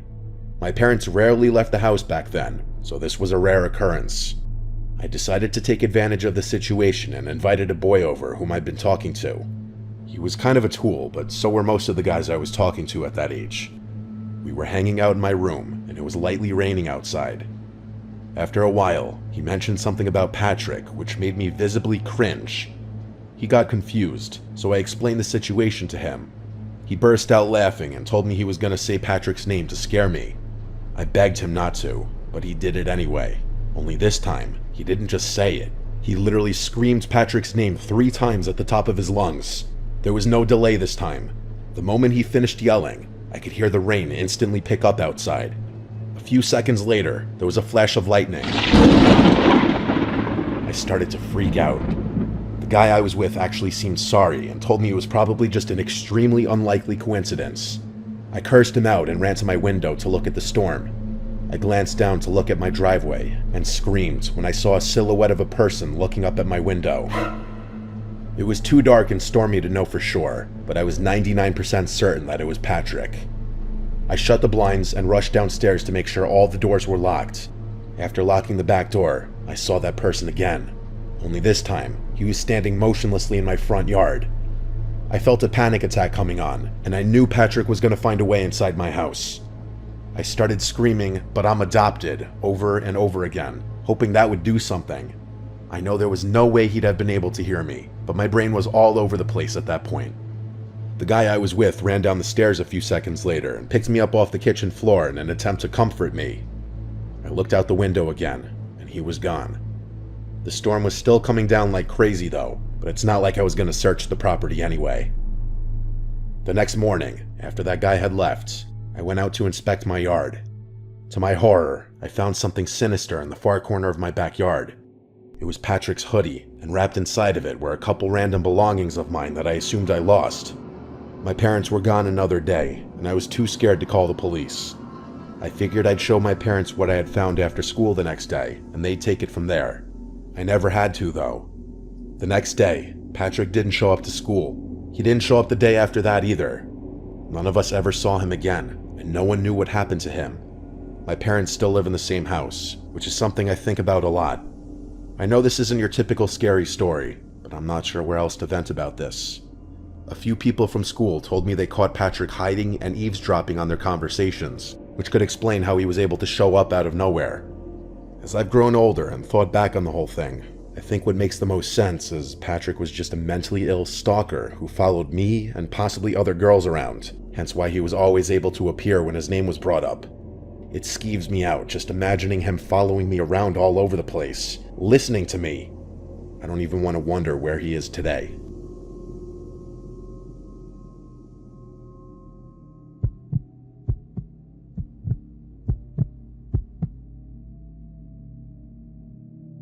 I'm from Denver. This happened a few years ago. My friend Mike and I were heading to a dinner party one snowy Saturday evening. We decided to stop at a liquor store before heading to the party. It was honestly a pretty annoying detour with the snow coming down, but we didn't want to show up completely empty-handed. We picked out some local craft beers and a bottle of whiskey and made our way back to the car. I remember the snow started to pick up around then, but it was nothing we weren't used to. He ran back into the liquor store to grab a pack of Zins, his latest nicotine fixation. I remember being annoyed about that because I was the one driving and didn't have the best car for the snow at the time. After a few minutes, he emerged from the liquor store and hopped in the car. I immediately pulled out of the parking lot and we were back on our way. The snow was falling even heavier now, covering the roads in a thick blanket of white. The drive to the party was supposed to be straightforward, about 20 to 30 minutes through familiar suburban neighborhoods. Things in my life are never as easy as they seem though. The snowstorm had other plans, turning what was supposed to be a relaxing route into a treacherous journey. Let me just say, I'm not a great driver as is, and the car slipping every 10 seconds didn't help matters. After a tense few minutes driving uphill, I turned a corner and was met with a sight no one ever wants to see. In the middle of the street was a stopped car. Its hazards were flashing ominously, cutting through the falling snow like distress signals. Both the driver's and passenger side doors were open. I was tempted to just drive around it and continue on my merry way, but Mike instructed me to stop. Judge me if you want, but I'm not your typical Good Samaritan. I've been through way too much BS in my life that has ultimately resulted in a distrust in strangers I typically default to. I told him we were late, but he urged me to stop with a concerned voice. Mike had gotten me into trouble before with his childlike curiosity, but this was different. Someone could be in trouble. Reluctantly, I stopped the car, and the two of us sat in a motionless silence for a few seconds. Mike asked if we should check it out, which I told him was what we were doing. He rolled his eyes and told me watching the car from through the windshield wasn't going to accomplish anything. He was kind of right. I really didn't want to get out of the car though. Nervous about the situation, I asked him if he'd just wait a few more minutes, which he reluctantly agreed to. We sat there watching the eerie blinking of the hazards against what was otherwise a beautiful snowy backdrop. Nothing happened, which I was kind of surprised by. Eventually, Mike said he had had enough and was going to investigate. Before I could stop him, he stepped out of the car. I watched with a rising sense of apprehension as he approached the vehicle. As he was doing so, I could have sworn I saw something dark move out of the corner of my eye. It might have been my worried mind playing tricks on me, but this situation was seeming worse and worse to me every second that passed. Not even 10 seconds later, I thought I saw the car jolt a little, like something had moved in the trunk or back seat. Again, maybe my mind was playing tricks on me, but I didn't care. I made a quick-time decision and slammed on the horn, startling Mike, who had been inspecting the inside of the vehicle. He understood what I was communicating and sprinted back to the car. I drove off immediately and told him my suspicion that the whole thing was a trap. He was pretty annoyed when I told him I didn't have any actual proof, but I responded in a firm voice that I wasn't going to risk my life for someone who could easily call for help. The rest of the drive was pretty tense, to be completely honest. He was the type of guy to hold a grudge longer than most. We arrived at the dinner party and things were finally normal again. We were there for several hours, and Mike and I had all but forgotten what happened earlier. After a nice dinner and an enjoyable time catching up with old friends, our host turned on the TV to give some departing guests an update on the snowstorm. He flicked over to the local news, and what I saw was actually horrifying. The police were issuing reports of a stolen vehicle that had been jacked not even 2 hours earlier. They were circulating a spoken account from the victim, which went something like this. A woman was driving her teenage son home from a friend's house when she noticed a car in the middle of the road, hazards on and doors open. The two approached the car to see if someone was in distress, and as they did, two men sprung out from behind a snowbank and another emerged from the trunk of the vehicle. They held the woman at gunpoint and forced her to turn over her keys. They promptly sped off with the stolen car, along with the one that had been used in the trap. I stared at Mike with a look of pure fear. That could have been us. The two of us told the rest of the party what happened earlier, and that quickly put a damper on the general atmosphere, but people were eating the story up. The worst thing about this experience is that I'm even more distrusting of strangers than I previously was. I often think about how many people I would have otherwise helped out in a time of need had I not experienced such a meticulous trap.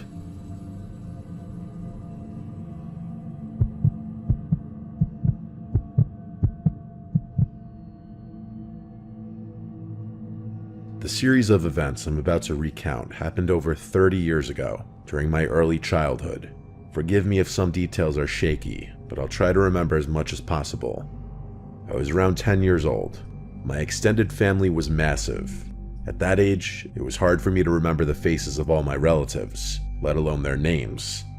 At every family gathering, I was introduced to someone whose face I didn't recognize, even though they all seemed to recognize me. My dad was one of 9 children, so I had 8 sets of aunts and uncles on his side alone. My grandparents on my dad's side were extremely well off and had a massive beachfront property, which was communal along my dad and his siblings. I don't know its exact dimensions, but I'm pretty sure I could sleep over 30 people. Because of this, my family would often spend entire chunks of the summer down there. Both my parents had jobs that allowed them to either work remotely or spend a lot of time away from their offices. My dad's siblings and their kids would do the same. There was rarely a time when it was just our family at the beach house. I got along with all my cousins, and preferred spending time at the beach house rather than at home since I was closer with some of my cousins than any of my hometown friends. I liked a lot of my aunts and uncles too. My favorite by far was Uncle Joseph, who was the father of my cousin Brandon. Brandon was honestly kind of antisocial, and we didn't really play that much together. Uncle Joseph was awesome though, and he'd never fail to brighten my mood or make me laugh.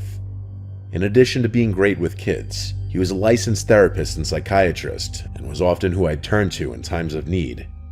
There's a decent chance he knew more about me than my parents did. I confided in him regularly, and there was nothing I was uncomfortable divulging. Anyway, that summer, I began having tremendously graphic and disturbing nightmares. As far as I can recall, there weren't any common themes between them. They'd all just be about something psychologically taxing, like a family member dying or being alone forever, or something along those lines.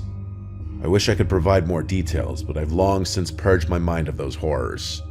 I do remember one dream distinctly though. It was one of those false awakening dreams. I woke up and went downstairs to meet my parents for breakfast, like I do on a typical morning. When I got downstairs though, they weren't in the kitchen, and there was no food on the dining room table. I ran back upstairs and barged into my parents' and then siblings' rooms, but no one was there. The rest of the dream was basically me crying on my bedroom floor, wondering why everyone had abandoned me. After 3 or 4 of those nightmares in a row, I decided to tell my Uncle Joseph out of embarrassment of telling my parents. He listened with a concerned look on his face as I described the kinds of things I was experiencing, and he even started writing things down in his little notebook.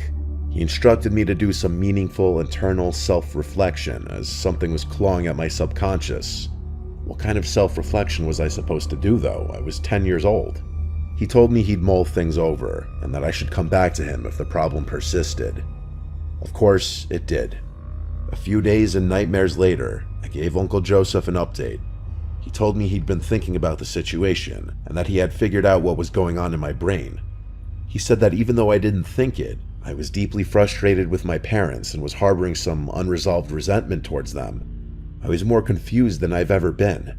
I was nothing if not a well-behaved, polite, grateful kid. I had always listened to my parents and loved them more than anything. Uncle Joseph knew what he was talking about though. He was a therapist after all. I assumed he had dealt with similar situations in the past and considered myself lucky that he was helping me. I asked him how I should proceed with everything and told him this newfound knowledge kind of scared me. He told me it was perfectly normal that I was scared and that most of his adult patients react in the same way. He then told me it was also normal that I disagreed with what he was saying since dreaming implies a subconscious feeling that the brain refuses to accept. That did kind of make sense to me. He told me that in the next few days, I should be slightly more disobedient when it came to my parents. He told me to try saying no more often and to argue with them when I didn't get my way. So that's what I did. For 3 days after talking to him, I behaved so uncharacteristically that my parents got concerned. They told me they didn't like my recent behavior and I'd better quit it. It killed me to do that to them, but I couldn't stand having nightmares literally every night. My 10-year-old self would have done anything to put an end to those night terrors. They didn't stop, though. In fact, they actually got worse. More graphic, more disturbing, and more vivid. It was too much. I confided in Uncle Joseph again, and he told me there was one more thing we could try. I begged him to tell me what it was, but he seemed hesitant. After a few minutes of pleading, he revealed what the thing was. He said my brain was too mature for my young body and that I needed to set it free. Obviously, I had no idea what he meant by that. He told me if I had one more nightmare, he'd tell me what I had to do. I went to sleep, terrified that night. I didn't want to set my body free, even if I didn't know what he was talking about.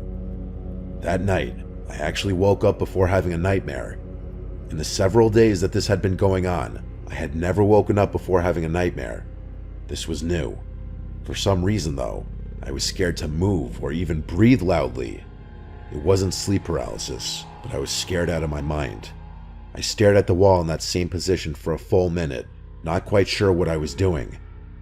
The next thing I heard was something I will never forget, no matter how hard I try. Whispering, right next to my ear. Uncle Joseph's whispering. I was sure of it. I turned over and screamed, which sent him flying back. He quickly left the room and shut the door. I sat there in a cold sweat. Part of me thought I was still having a nightmare. Instead of going back to sleep, I ran to my parents' room and told them everything. I told them about the nightmares, about Uncle Joseph, about everything. My dad didn't waste a second. He stormed into Uncle Joseph's room and confronted him. My uncle obviously denied everything, but my dad was a big dude and could easily push him around. A fight broke out between them, and my dad snatched the satchel Uncle Joe carried everywhere. Uncle Joseph promptly gathered up his things and basically ran to his car. My dad started going through the satchel, but what he found was sickening. There were pages and pages of dream-related things, both handwritten notes and printed articles. Articles about inducing dreams, specifically nightmares. Personal notes about different techniques, previous data, and types of experiments. It was horrific. Uncle Joseph was eventually arrested, as the police found some even more suggestive things on his computer. I'm not going to go into full detail, but I'm sure you could piece together what they found based on Uncle Joseph wanting to set my body free. I never saw him again. I don't know what happened to him long term, since my parents never liked talking about the situation, at least around me. Sometimes I kick myself for being so naive about the whole thing, but there's nothing I can do about that now.